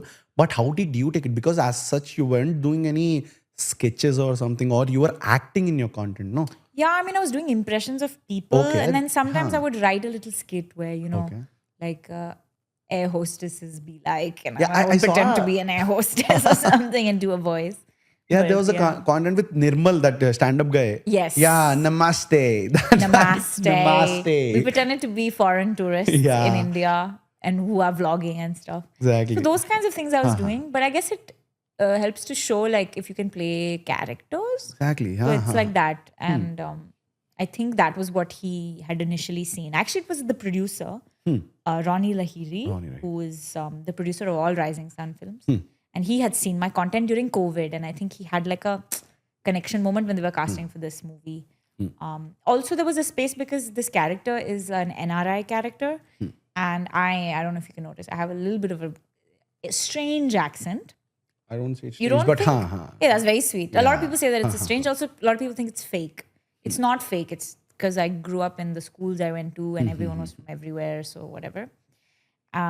So because of that, they were okay with the fact that at the time I did not speak like a perfect Mumbai kar Hindi. Now I speak Hindi way better than I did when I did that film. I've been doing classes. But it helped for the character also that she was this young girl who'd grown up in the US, and she had like this a slight NRI-ness to her. So I found myself in that part. And she was like a 17-year-old. And I wasn't 17. I was like 23 when I did that part. But it was a dream to work with all of them, to work with Abhishek Bachchan, who is so funny. And he's crazy funny. I want to talk about it, but You want to talk? That's the name of I the want to movie. talk. Yeah. Sorry. So I think they were looking for people who weren't, having a slang of South Bombay. I think Maybe. That's They just wanted something a little different. Yeah, different. That's So I was very lucky. It was the right place, right time situation. And to have that was my first movie. To work with Shoojit Sircar is just insane. And I just love his work. He's really amazing. And I've noticed some few shots of yours and few scenes that I loved in the film. But matlab, they are, they will happen. Hamare, life mein bhi hota hai ye sab, but they are very, how do I put it? This is very weirdly beautiful film it is. Because it's about, a guy who's, he's trying to live and he's taking so many surgeries and all and still he's alive. But at a point we'll feel, bhai, aur kitna karayega, bhai, aur kitne surgeries. And then you are there, you are struggling with, It's a father-daughter also. Even if your dad is going through all of this, your relationship between you is like of a father-daughter. And it was strained. And I think like Shoojit also makes a lot of like a look, it's a cross-section into someone's life. Exactly. So there's something very hyper-real about it. So a lot of the scenes were just little shared moments between two characters. I feel like he told the story in such a gentle way between the characters. And Shoojit Das movies are, they don't have heavy music and all. It is dialogue heavy. His movies are dialogue heavy, and there are. I love the pauses in the film of his. Yeah, he's very good with silence. He's comfortable as a filmmaker to use silence, and it's great to watch a film that has silence in the movie. And you also have a dialogue. What is not you, the younger Rhea character. That kid says, what's the. I don't know, my favorite thing to do with you is just sitting by the lake silently. Yeah. Yeah. And it tells so much because maybe that's a relationship where the dad doesn't know the right thing to say to his daughter, in the right moment. He doesn't understand her also. Yeah. But the presence sometimes is all that you need. So that's like such a beautiful... And that actress, she's amazing. I think her name, her name is Pearly. Pearly Day. Pearly Day, yeah. If you're watching this, Pearly, you're amazing. And I miss you. And casting was perfect. She was looking like you, with younger self. We really look like each other. There was a picture of us too, and it's really like a... 10 years before, 10 years after type thing. So 10 is a bit of a stretch. Let's say 15. But when I talk about the performance, there's a particular scene where you're on the stairs and he's continuously scolding you for, going to your mom's house continuously for 2 times in the night. Yeah. And you just stand on the stairs and you're like, I didn't choose any of this. And the performance there was very nuanced, I felt, of yours. Thank you so much. Like it would happen. Because the special thing about that character is the father is also ill. You feel guilty. Yeah. Because he is not well. But he's also your dad. So he should be doing things for you because you are his daughter. But at the same time, he is so unwell. So there was a lot to... But it's good that you felt like that. Because when you're in the moment, it's not clear whether your intention is coming across in the performance. You could be thinking all of these things, but maybe it won't show. I'm super happy to hear that you felt that. And another scene where we both are having a conversation about your boyfriend. Oh, yeah. And you say, they'll definitely think that I'm pregnant. Then the next question that they'll ask will be, if this Rhea is pregnant and what, and suddenly Abhishek Bachchan stops and he's like, "Are you?" That's so good. That's also really like AB Sir style. Like he's just really funny. His timing is perfect. Perfect, man. When I see him in Kapil Sharma show or any other live shows, He's he so just kills it with his storytelling. He's just so good with sharing anecdotes and all. Yeah. And I feel incredible. maybe, man, I when I see films of his, I feel because his father is Amitabh Bachchan, Yeah. maybe somewhere people compared him with his father. I don't know because I can talk. You might not, because I can talk because I think it was shadow रहता है ना, मतलब Amitabh Bachchan का. He's Amitabh Bachchan's kid. He has to live up to the expectations and all. And somewhere I think his art got lost. I thought. But My this personally. movie, I felt like it was such a brilliant performance, and I don't Terrific. think anybody else could have done justice to Arjun Sen's character. Yeah. I think like Abhishek Bachchan sir is like an incredible artist. It had innocence in it. It had There was everything, and every moment I was emotional and crying. It was seriously as a response to how real the moment was that he was creating for us in that scene. So I was just responding to how like real he was in that moment. That the only way to respond is by being real yourself. So I owe really everything in that movie to AB Sir for sure, 100%. I just want to know what were the conversation in between the takes. Matlab, sometimes we go over the board. No, see, if you're reacting to some this scene only, being pregnant and all, you deliver it in a certain way. Yeah. And Shoojita might be like, that's going a little bit overboard. Let's cut it down. So how were the conversation between the takes and all? How is he as a director? He's very he left me a lot of space. All the conversations we had also about the character were before we started filming. Okay. We really discussed Rhea. He asked me to make a playlist. He asked me to come up with situations where I have personally felt upset with my father or with my family. And so there was a lot of characterization that we did before we got on floors. And then he would have very concise and powerful notes that he would give, something as simple as, can you stop acting right now? You're acting right now. Just don't act. That's a huge thing to Which do, is a man. very complicated thing. Yeah, very but somehow complicated. it's like, oh, yeah, actually, just let me not act right now. If I'm doing something right now here, I'm sitting here and doing something. Yeah, if somebody puts a camera on me, I'm like, oh, okay, Yeah. I have to do it. I have to do it in a certain way. Oh man, it becomes very choreographed, Yeah. no? And Yeah. again, someone as senior as like Abhishek Bachchan, who's been through an insane amount of movies and he has a history and he's seen films since he was a child, like up close, the behind the scenes. He was in no way at all, like he left me so much space, just like trusted me as an actor, and I had never done a movie before. And that kind of like trust from your co-actor, who's also such a sort of like legend, was such a amazing and kind experience. Like I just felt so comfortable to be myself, and I think that's what showed. Like if it felt real, it's because everything we were going through was real. We were able to be ourselves, but within another character. So that was really amazing. And because he looked like he was also patient with the transformation of his. No, there was a lot. He had a Yeah. huge transformation. Huge transformation. And the character of Johnny Liver was also very funny. It was like such a beautiful addition, and their dynamic was so nice. Yeah. And I just had a question when I was watching the film. But when he goes for the marathon, no, in the climax of the film, why didn't you go with him from the beginning? Did you have that question? Because you were running. Why did you sleep? Yeah, why did you sleep? He was just like, you go and all. And he's like, I will stop if I'm, tired and all. Did you have that question when we were shooting? Maybe that it could have been, but I also felt like this is my personal point of view. That like I always try to remember that like Rhea is also just a daughter, even though she's a daughter of somebody who's like terminally ill. She's just a daughter, and a daughter wants to sleep in, wants to like be the kid, and so she had that extra hour in the morning to sleep, but then she was there for him throughout the last bit, and it's like she was allowed that space to still be a kid, even though she has to sometimes grow up because of how serious the situation is. And she never knows when the last moment is, but she like allowed herself to be a kid still in that moment, which is how I perceive it.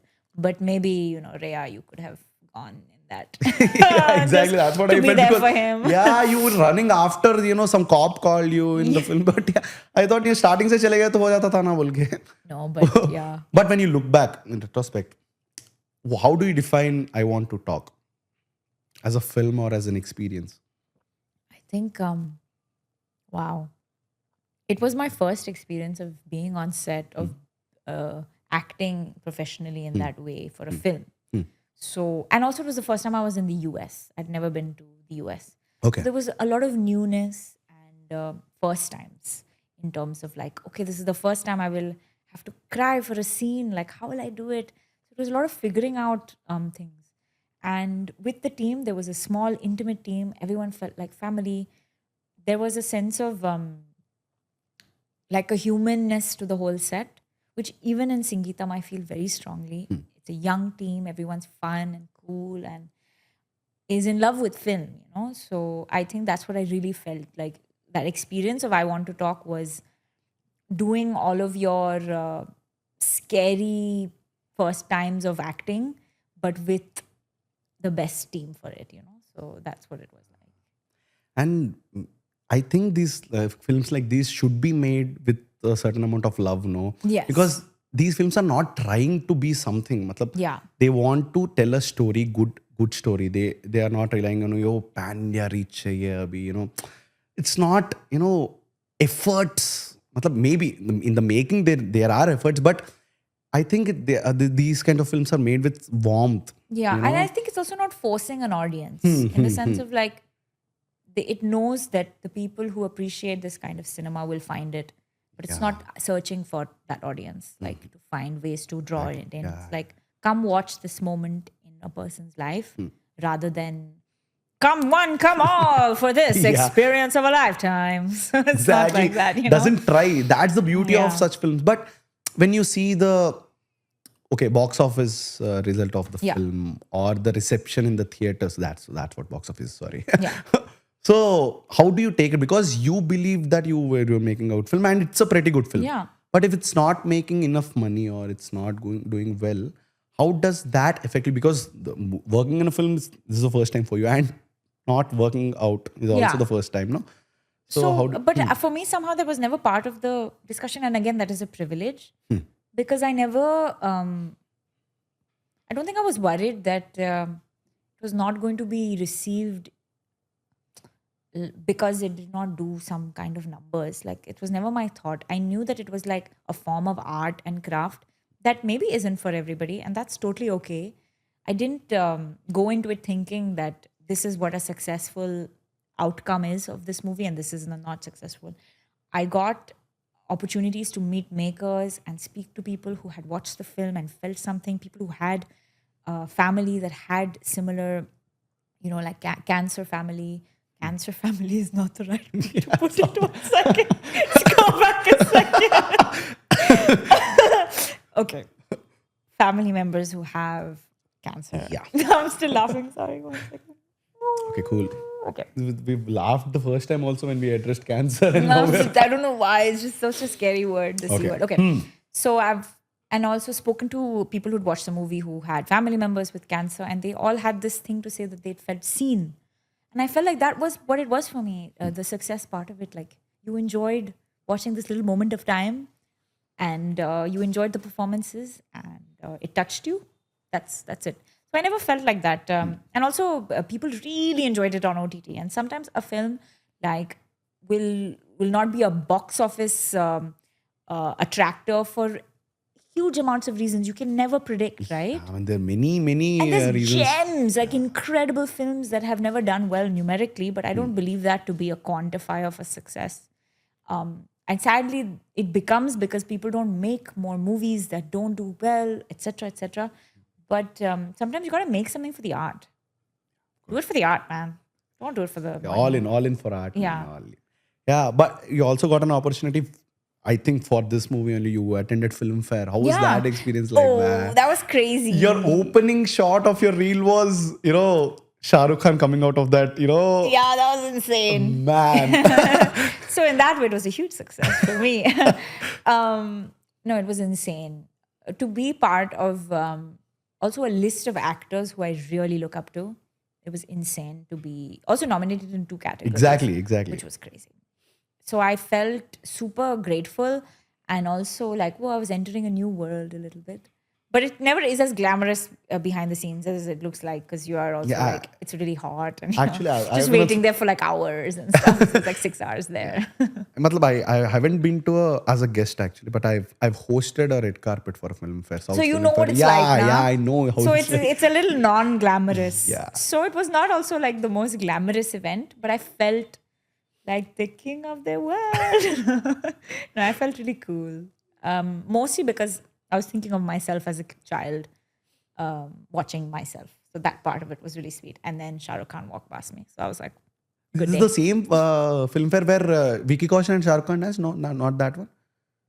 Did they dance? No. But They danced. Vicky Kaushal and Shah Rukh Khan Ranveer danced for Singh was Mere Mehboob Mere Sanam. They danced. I don't think it's for film but fair. did he I think, dance for this one? I don't remember. But Ananya Pandey did a really nice sort of Garba dance, which was really quite beautiful. And then Karan Johar was there. He was co-hosting. He was really funny as well. So it was great. I had a great experience being there. And I just felt like a little girl living out her dream of like when she was a kid, you know? Yeah. And when you get back to that chaotic environment, and when you come back to Auroville or the place you're staying right now, does it feel like, oh, I'm good here, or you try to strike a balance between both of them? I think I have to strike a balance because I want to do more work. So I know that I can't like be hiding under some rock and tree for my whole career. So I tried my best to not be confined to where I live. But I know that like as a creative person, if I can call myself that, I need time to recharge to be creative. So if I don't have like a month of peace, I cannot work for 3 months without peace. So I need recharge time and then on time and off time. So my off time is for being home around the people that I love, living the life I've always lived, going out and doing things that I do every day. Like I don't want to miss out on that part of my life. So it's not worth it for me if I don't get to also live my life. Like then then I'm just pretending to be people living their lives on screen and then not living my own. Exactly. So like what's the point? And coming to the more work that you were talking about. Yes. We have Singeetam now. Singeetam. Let's talk about Singeetam. Yeah, I was like, the first time they announced a celebrity poster of yours. Happy birthday, Gauri. Yeah, happy birthday, Gauri. Yeah, I wasn't expecting it to be you, man. Who did you think it was going to be? Matlab, I didn't expect it to. Matlab, I didn't have a just name. Like, it's a head with curly hair. Yeah, but I didn't expect it to be you, man. Because, there are some people who I worked with in the film, and I used to follow you from the earlier days of yours, and it was like two worlds of mine were colliding. People I know are collaborating. The guy Sankalp, executive director. Yes. Yeah, that guy is a pretty famous guy in Twitter. Oh, really? Yeah, he has a huge. I don't know about Sankalp's Twitter career. Yeah, man, he has a lot of well wishes for him. Honestly, he's an incredible person also, and I want to give him a shout out. He was our executive director on set every day, to bring Singeetam Sir's vision to life. And he is the most hardworking person I know. So love you, Sankalp. You're amazing. Yeah, man. And okay, we were talking about Singeetam, but the first time that you got a DM from Nag Ashwin himself, okay, that's cool, Straight up like, hey, Ahilya, do you want to audition for this? Also, let's get on a And call you were with like, Singeetam Garu in 15 minutes. I was like, what? So we got onto a Zoom. I literally got the message. I said, I would love to. He was like, it's a musical project of some kind. Can we get on a call? I was like, oh, sure. With the director? I was like, oh, okay. And then we got onto a call. And I didn't know what to expect, right? Because you know that you're about to speak to a sort of a legend of cinema who's Singeetam Sir.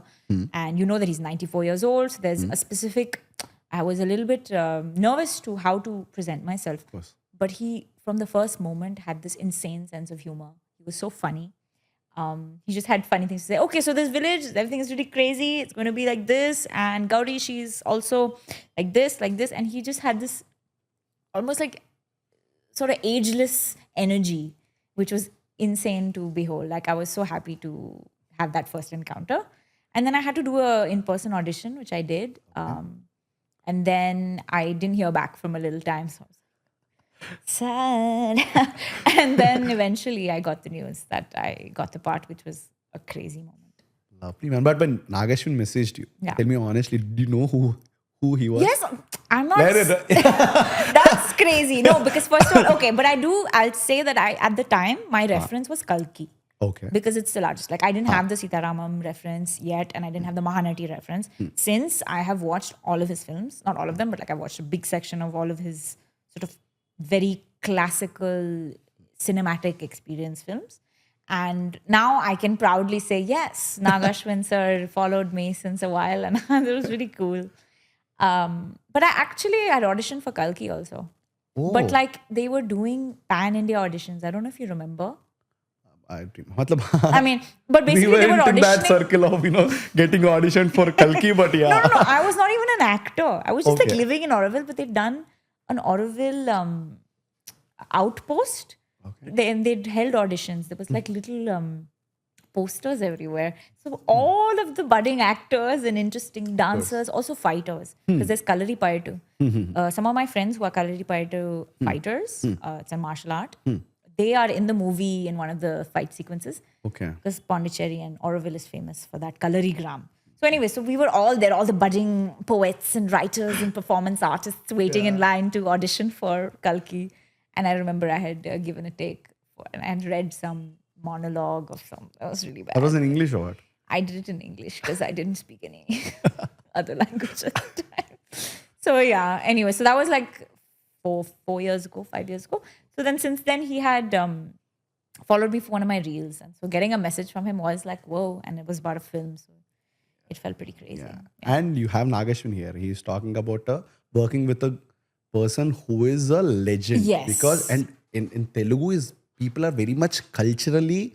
The movie is culture. Yeah. Like film is a part of culture in a way Yeah. that I've never seen in any other part of India. I'm very proud of that, man. It's very cool. Yeah. So you're working with this legend called Singeetam Garu, and the news is, you get to know that he's directing the film. Yeah. Now, what's the state of mind? Oh my God. So, well, firstly, I'm not also someone who's grown up in the Telugu film Exactly. culture. So it's not like I have the full understanding. I knew that this was a legendary director and I'd seen Pushpaka Vimanam. Okay. So because In it's pan Hindi India or film. Sorry. It's a silent movie, Oh, Saran. fuck, man. But yeah, it has different names in different languages. So that's Pushpak, why. That's why. Pushpaka Vimanam, and then Yeah, Pushpak Pushpaka? Vimanam. Yeah, Pushpak in Hindi, Pushpak Vimanam in Telugu. Yeah. So, and then Kannada also. Anyway, so I knew that this was a director who had spanned a career over since film has become a thing almost. So seen film through every era of its Yeah. transformation. Exactly. So I was like, wow, to do justice to a project like this, that was a first big sort of, not pressure, but just like a thought. But then over time, and I've spoken about this before, but never did anyone approach it with anything other than like realness and authenticity. And so I never felt also like alienated by how, like he never put some kind of insane pressure on us as actors where you have to deliver because this is like, it just felt so bring your best foot forward and we're going to make something cool and it's going to be different because it's Singeetam sir. And so be part of that. So, but the pressure came from ourselves. Like he was like, you want to do him proud, you want to make Nagi sir proud and Singeetam sir proud. Yeah, but you're in the project now. You got the role, and it's a musical film. That Was also pitched quite early. So I was like, yeah, hey, I get to exactly. sing also. I asked Shalini this question because as she's playing the antagonist, she has to emote in such a way that she has to be serious, but she's singing. Yeah. So that was a task. That was a task for her, right? I never thought of that, but it must have been so crazy. Exactly, no? Yeah. Yeah. So but for you, was it easy because you are into singing and you like to sing? And I've done theater musicals, so I'm used to the Okay. concept of like we're having a conversation and then, oh my God, this little coffee cup, and just Yeah. singing randomly. It's a weird genre. So I've done something like that before, so it wasn't so crazy. But like doing it in Telugu and then yeah. doing it like in a segment we'll different talk in type of Telugu. way. Okay. తెలుగులో ఎలా అనిపించింది కొంచెం తెలుగు నేర్చుకోవడం, తెలుగు నేర్చుకోవడం అవును. ఎంత కష్టం అనిపించింది? నా ఓకే, చాలా కష్టం. బట్ యాక్చువల్లీ నా టీచర్ రేణుకాదేవి నాకు చాలా పేషెన్స్ తెలుగులో ఏమంటారు? ఓర్పు. పేషెన్స్ ఇన్ తెలుగు ఇస్ ఓర్పు. Okay, I've lost my plot. But my point being, I had a teacher online on an app called Preply. Okay. Where I did like 50-minute classes 6 times a week for like 1.5 months straight. Crazy. So I know a lot of words. I can't string necessarily everything together, but I know like kinda, paina, bayata, lopala. Like I know all the prepositions you need. Okay. Nida, kosam, kuda. And these are basically basics of a language. So I learned it from scratch, like from the bottom. I wanted to learn the language so that I was not lost when I was reading the Tenglish script even. I needed to be able to know what's happening. So that definitely. ఇప్పుడు నేను కొంచెం మాట్లాడుతున్నా. చాలా బాగా మాట్లాడుతున్నా. That's what the starting also when you had you talked a little bit of Telugu. Yeah.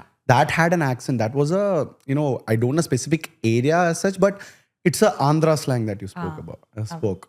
ఈ character ఒక rural అమ్మాయి. So language is also a little bit like from a village, a little bit more maybe Andhra specifically. But ఇది నా కోసం ఒక పెద్ద not పెద్ద ఒక కొత్త world, new world to discover. Yeah. And there are accents also in but this question in తెలుగులోనే అడుగుతా నేను. సో నార్మల్లీ ఇంగ్లీష్ నేర్చుకోవాలంటే ఇంగ్లీష్ ఫిల్మ్స్ చూడాలి అంటారు. ఇంగ్లీష్ సిరీస్ చూడు, ఫిల్మ్ చూడు అని. ఎవరు తెలుగు సినిమాలు చూడాలి అని చెప్పలేదా? అవును, నేను మహానటి చూసాను.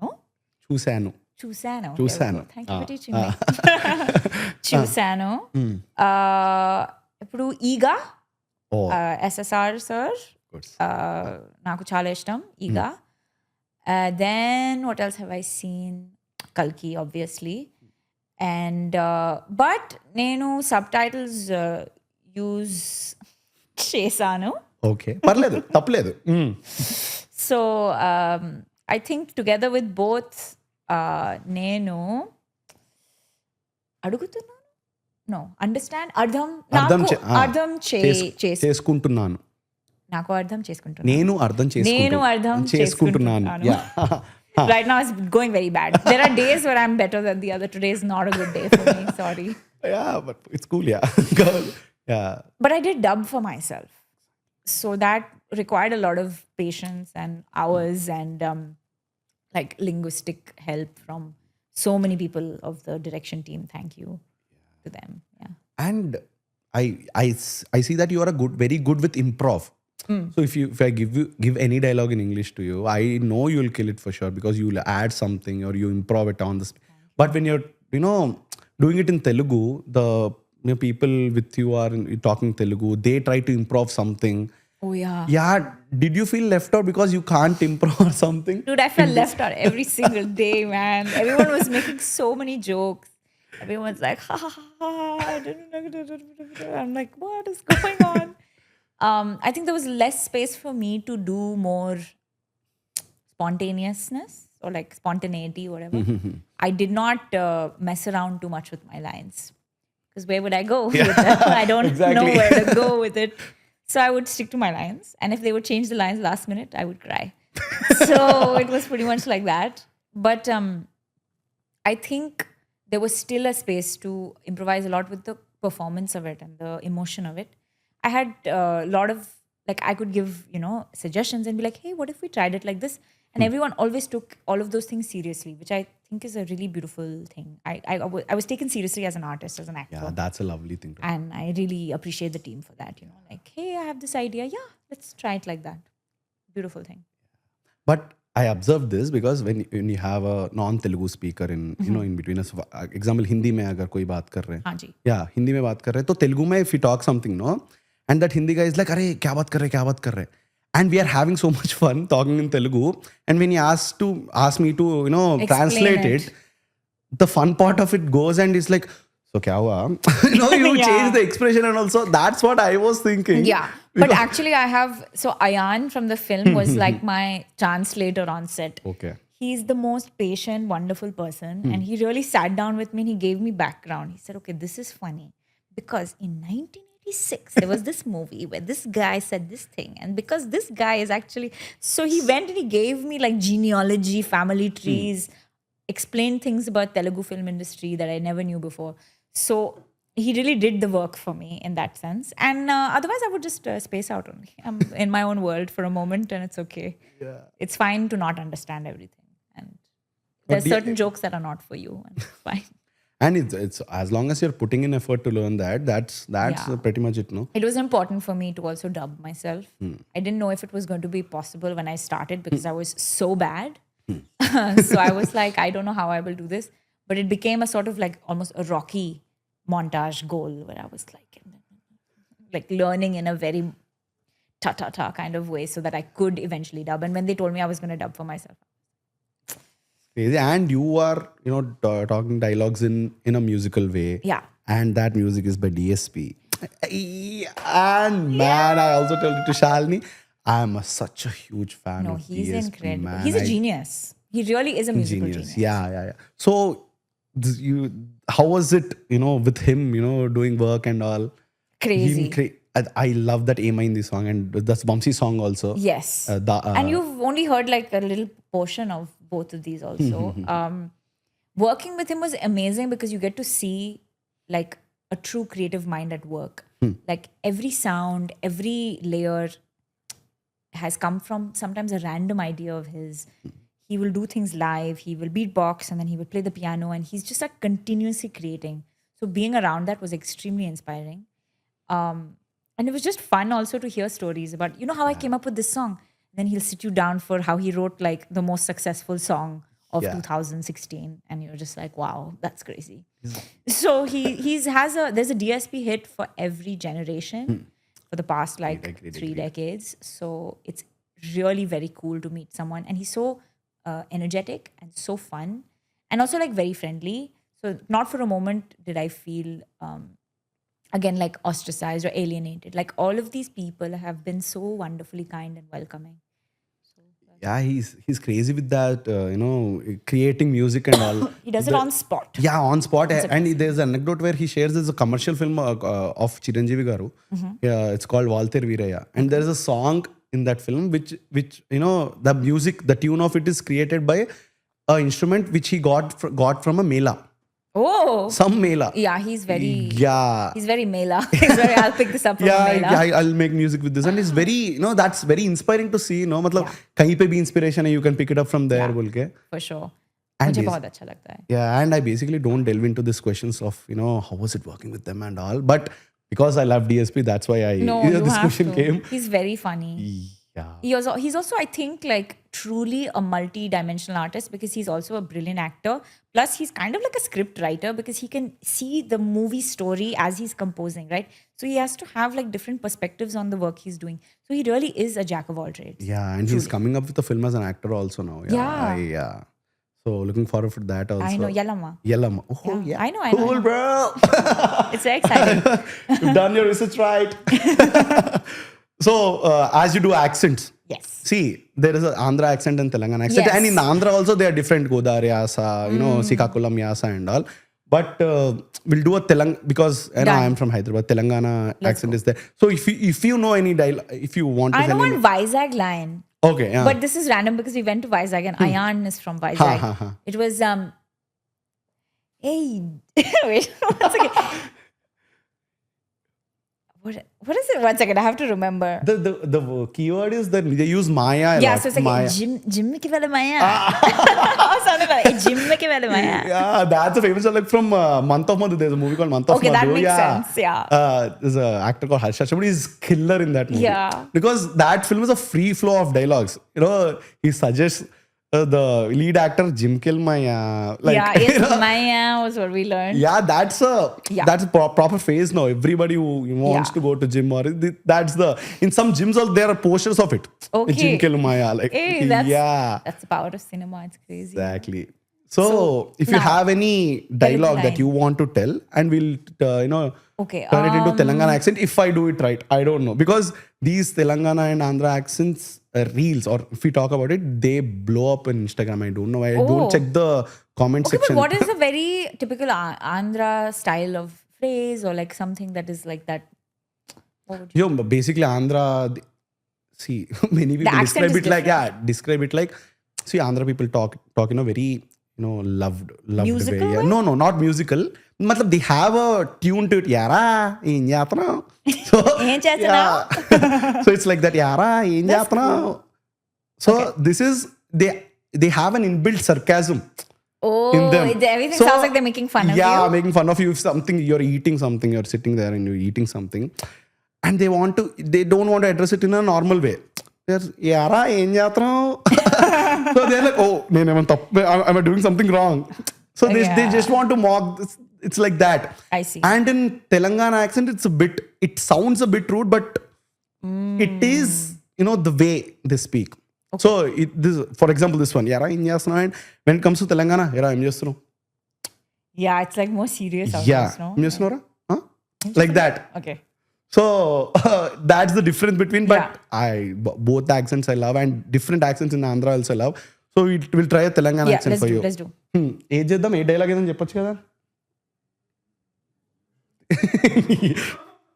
Come up with anything. So basically, as we are talking about eating, తిన్న తర్వాత బయటికి వెళ్దాం. So after eating we'll go out. Oh, lovely. Hey, translating. So we'll do it in Andhra. Particularly ఏ ఆసో తెలియదు, నన్ను వేసుకోకండి ప్లీజ్. ఎరా తిన్న తర్వాత బయటికి వెళ్దాం. Okay, this is Andhra. Try it once. ఎరా తిన్న తర్వాత బయటికి వెళ్దామా? It's a question. తిన్న తర్వాత బయటికి వెళ్దాం. How are you saying it? Do it one more time. ఎరా తిన్న తర్వాత బయటికి వెళ్దామా? ఎరా తిన్న తర్వాత బయటికి వెళ్దామా? So flow. God, man. Okay. తిన్న తర్వాత 1 second. It's like తిన్న తర్వాత బయటికి వెళ్దామా? తిన్న తర్వాత బయటికి తిన్న తర్వాత బయటికి వెళ్దామా? It's coming, getting there. Not really. Yeah. You know what the thing is also about Telugu is that you guys speak very fast. Like your you English. also you think? Oh, okay, sorry. This is one of those I'm not aware of what's happening around Just like your English, It's because you have a grip on that language. No, you speak fast. That's it. But I really feel like you contract your words together. So you're saying tenna taruvata. So you're like tenna taruvata. And then you're like baitiki veldam. Exactly. And the difference between the Andhra and Telangana is the Andhra people who talk, they don't put in efforts, in certain words. Yara baitiki veldam. They are just like yara baitiki veldam. They just throw words. But for someone who's not used to the language to identify what is being said, so I had a script helper in one of the early days, and it became so confusing to me because I would forget the line in the moment, and then they would just say, I'm not, What are you saying, dude? I can't. You have to say it like Lopal Kellali. I'm not getting it. So like actually it also taught me a lot. Doing this movie taught me about how when you are speaking to someone who has a different experience to you, different culture to you, in whatever form, there is a certain amount of work on your side you have to do to make yourself understandable. And so I think it taught me a lot, like just how little I was grasping. It made me understand that like if you are speaking to someone who's from another country or a different state, whatever, speak slower, man. It was so fast. But now eventually I can grasp like, so if I hear lop, I know it's lopala. Lop. But we didn't do the Telangana accent though. Sorry. Okay. You tried Andhra accent, but fair enough. Telangana accent, it's like, Imra, tinna tarvata bayata godama. It's a bit. Imra. What does Imra mean? Imra. Imra. Like, okay. Kyare? Yeah, like that. Imra. Imra, tinna tarvata bayata godama. Dad. తిన్న తర్వాత You బయటికి didn't పోదాం. say tarvata, you said dat. That's what it sounds like. You said tinda. Bro, that's not a real word. తిన్న Tinna తర్వాత so that's what in Telangana తర్వాత. You don't say తరువాత. ఏమ్రా? ఏమ్రా? తిన్న తర్వాత బయటికి వెళ్ళాలి. ఏమ్రా బికాజ్ స్మాల్. ఏమ్రా? ఏమ్రా తిన్న తర్వాత బయటికి పోదామా. తిన్న తర్వాత బయటికి మనం. Last word I was not trying, sorry. But it's so in Andhra you say podama, you pronounce the poda. Here it's like vodama. The pa becomes va. vodama. Yeah, తిన్నతో బయటికి పోదామా like that. తిన్న తర్వాత బయటికి don't know. Sorry, just let's not do it. Yeah. It's true actually. Yeah. You'll notice in this movie that I talk slowly for emphasis, but actually it's mostly because I can't say things fast. So, The character speaks a little slower, but it's because she's really thinking what she's saying. It's so important. I'm getting confidence that I also can try these Russian accents and French accents now because I was very पहले English आंदे बाद में देखेंगे accents and all. But now I can also try. No, yeah. Yeah, of course you can. You want to try to? Okay, let's do a foreign accent. Like, you want to do Russian? Yeah. Okay. We'll do it a small line. No? Small line. Let's go to the park. Let's go to the park. Okay. Wait, how would I say it? Let's Let's go go to to the the park. park. Let's go to the park. Yeah. Let's It's like that let's go to the Friends scene. Ja, Ja. ma, fel. Jama fel. Ripupu. Yeah, from Friends, it is like that. So I'll try it. Okay. So can you tell me once again? Let's Let's go go to to the the park. Let's go to the park. Yeah, I mean, like this is kind of hard to do because you have to keep speaking, and that's when it starts sounding Russian. How about British? Can you do British? Can we try? Yeah. Could I have some tea, please? Okay. Could I Could I have a cup a cup of tea, please? of tea, please? Yeah, so wait, don't do fast. Could I have a cup of tea, please? Could I have a cup of tea, please? What's in that? It's not bad, honestly. It's pretty good. Yeah, I know. That's why I don't try. But yeah. My Telugu is pretty worse, so don't worry. We are on the same. But fine, I tried something new today. I'm happy for that.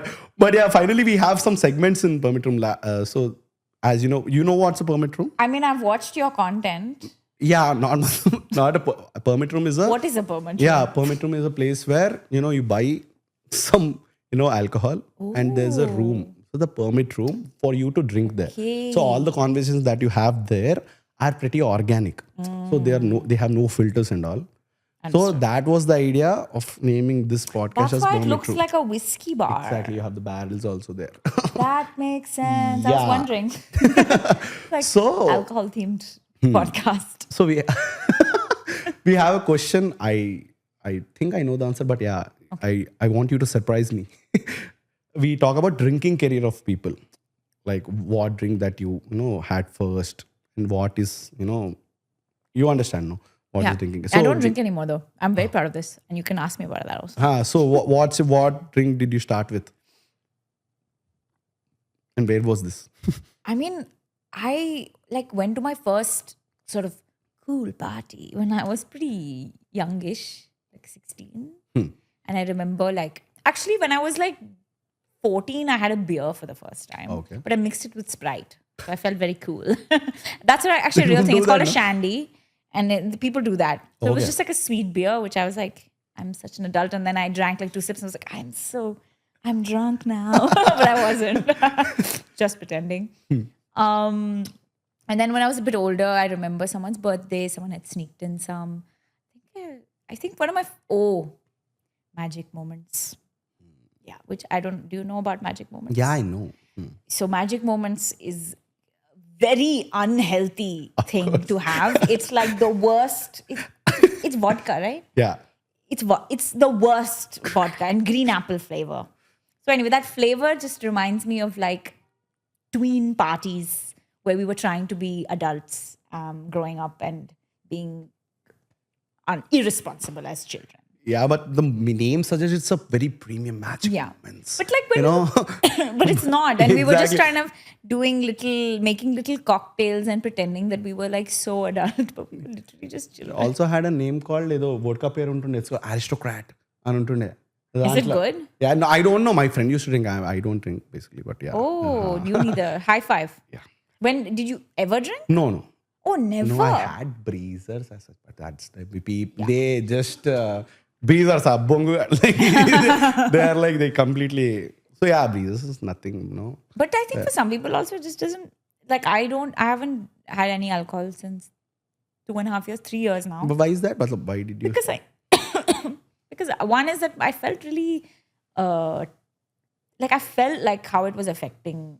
Drinking would make me so feeling unwell in my belly, feeling so tired for like 3-4 days after. I just started to naturally gravitate away from it. Like it was not enjoyable anymore. I think my body is just like rejecting it naturally. So I didn't enjoy it. So then I was like, why am I doing it anyways? And also apparently it ages you like this. Like, I mean, I don't know if I need to talk about that right now, but apparently if you drink, it like flattens your age by like half. It's bad for you. It is bad for you. Of course. Sorry, permit room. We are not endorsing But a honestly, I would have like a really nice, one gin and tonic. So nice. With friends on a nice evening, you're looking at the sunset. Great, why not? But like drinking on a regular basis just feels a bit unhealthy. Yeah. Cool. And the next segment that we have is Okay. just imagine a situation where we both are kidnapped. Okay. Okay. By a kidnapper, and we are kidnapped, and he put us in a place, a very shady place, and there also we are not stopping. We are not stopping to talk. Yeah, correct. We are talking there also. So he gave us an option to select some movies Okay. so that we can be silent by watching them. Oh, that's So a very specific situation. very specific. So yeah. So what are the 3 movies that you will select that you can watch Oh, in that situation that you would enjoy? Yeah. Any 3 movies, Om Shanti Om. Cool. Sorry, I randomly have a cough.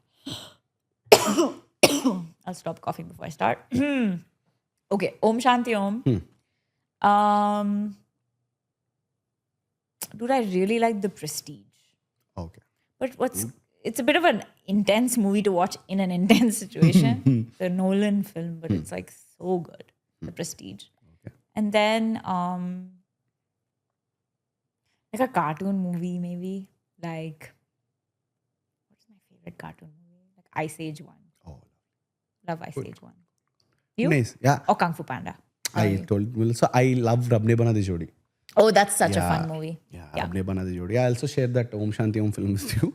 So that also. But there's in no the way list. Anushka Sharma didn't know that was her husband. That. we just love saying. Shah Rukh Khan so Yeah, much. we love him. We would believe love anything. the music in the film so much that we ignored that fact. But yeah. Basically the same face. Exactly. But Shah Rukh Khan is killer in that He's film, man. so good with the double Party character. partner. That's lovely, man. And I've been promoting this film. I need to be paid for this, but it's this film called Sheep Detectives that's released recently. I've heard great things with Hugh Jackman. Yeah, it's amazing. Like it brings back the child in you. I think those are the very special movies to watch actually. Have you watched Obsession? I'm saying, yeah, man. It was Dude, I have to watch it. killer. Don't tell me. No, and I'll. It was a very, I really want to watch I got affected. The director's like 26 years old. Exactly. And it's made on a very low budget and it's collecting insane numbers. But it deserves all the applause. That's and why all. we should like want to make films. Like for film stories like this. Young director, different story, low budget. Actors who are not like famous. And that's what I was discussing. Because in here, you have to watch a film with subtitles in theaters also. Yes. Because, people like to have subtitles. But when I watched Obsession, there was no subtitles. Oh. And the people were, hooting and all from the start. And it spoils the environment of a film, film watching. But after 10 minutes into the film, Really? 10 minutes into the film, everybody was silent. Because it was so good. That's what That's a the film is power for of me. good cinema, Exactly, man. Exactly. I have to go watch it. I haven't had the moment. but Definitely, you in the have to watch I'm it gonna in a go watch it theatre. by myself. I love going to watch a movie But alone. it's actually because it's a horror and thriller. I didn't watch it alone. I went with my friend, but Okay. because I have a habit of closing my ears. Yeah. Was it When like that kind of scary? No, but I'm scared. No. I'm also very scared. So I close my ears, and also my friend is like, yeah. And suddenly he's like, for one scene, he put my hands down, and he was like, now you understand. No, I put up a reel also about that. Yeah. Okay. So cool, good collection of movies that we have now. And finally, the last segment of ours is 4 aspects of life. How good are you at these 4 aspects? The first one is money management. The second one is time management. Third one is physical health. Fourth one is mental health. Ooh. Okay. First is money management. Money management. I think I'm good in the sense of I'm able to save. I don't have like a penchant for spending a lot of money on random things. But I do like nice things. Like I'm not a Sattvic person. I really like nice things. But I'm able to save and I have goals. Like I think I'm able to sort of set a goal. Like if I want to be able to provide something like for my family, for example, then I have that goal in mind and I'll kind of live according to that goal. Also, though, I don't have, I believe in treating yourself. Of course. Like I don't have a weight of, I cannot spend money on enjoying things. One So feels that's guilty, what- sometimes. No, Yeah. the thing is, I think my mother has that very strongly from how she grew up. And I can see it in her. She will not buy anything for herself. She won't want to spend money on things that just will make her life this much easier because of how she's grown up. I have been born under different circumstances because of the choices she made. So I don't have that same weight. Yeah. But I want to relieve that sort of for her. I want to be able to gift her things and increase her life. So that's my... Yeah. And that pain also turns into a little bit of anger afterwards because you're not spending on yourself. And after a point, I've done this much and Yeah. I haven't treated myself. Yeah. No, Yeah, that and you becomes, want to, and you want them to sort of, it's a never-ending cycle because you feel bad, but then it's also something that it's your own psychology against you kind of thing. But yeah, so that's my money management. Yeah, and time management. I need a lot of time to chill, like who I am as a person. Recently, I've not had a lot of time to chill, so I'm going a bit crazy, but I'm okay. I'm very of the mind that I need break and work if I can, in equal amounts, friends and family and work. I cannot have one more than the other in a sense. Okay. I think that like keeps me balanced as a person. But in terms of work, I think when I'm working, I can literally just like kind of work a little bit like a machine continuously. Okay. But when I'm on my own time, I am the most procrastinating person on earth, dude. I will take like 2 hours to brush my teeth. Like, or maybe I'll go and then I get distracted. And then so my time management on my own time is 0. But Good to on be other like that, people's no time, problem, I'm a bit better. And next one is physical health. Right now, I'm in my gym era. Oh, lovely. And my 100 grams of protein era. Oh, crazy. So I'm been working with a trainer, partly because of this movie, not because the movie required it, but because suddenly I felt like I want to be in my best shape and health so that I can like take Perform up this well, many yeah. hours, I can perform well, I can stand for 16 hours straight without feeling weak in the knees, for example. But that's Great. not. That's a great Little achievement. things like that. Yeah. So I just wanted to be a little bit more fit. And so that's my Present goal. state. I want to be strong. And if I look good in the process, great. Yeah. Bonus. Bonus. And finally, the mental health portion. I know these promotions and all are A little bit taxing, but yeah. I think it's cool to, if you can do it in a way that's like authentic. And when I'm especially interviewing with Ayan and Shalini, it's nice because they're my friends, you know. Even off work, it's like hanging out with your friends.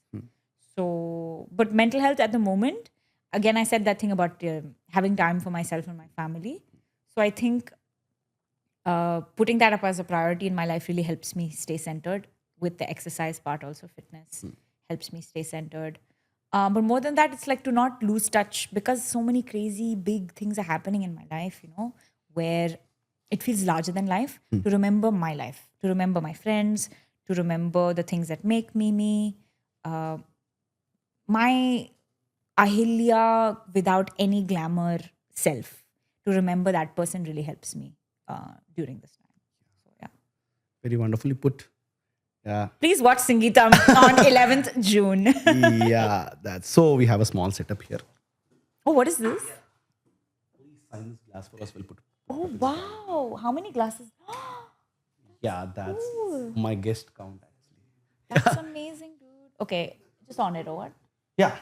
That's your personal guest count or the full shows? No, personal guest count. Yeah, matlab second season 2's guest count. Yeah.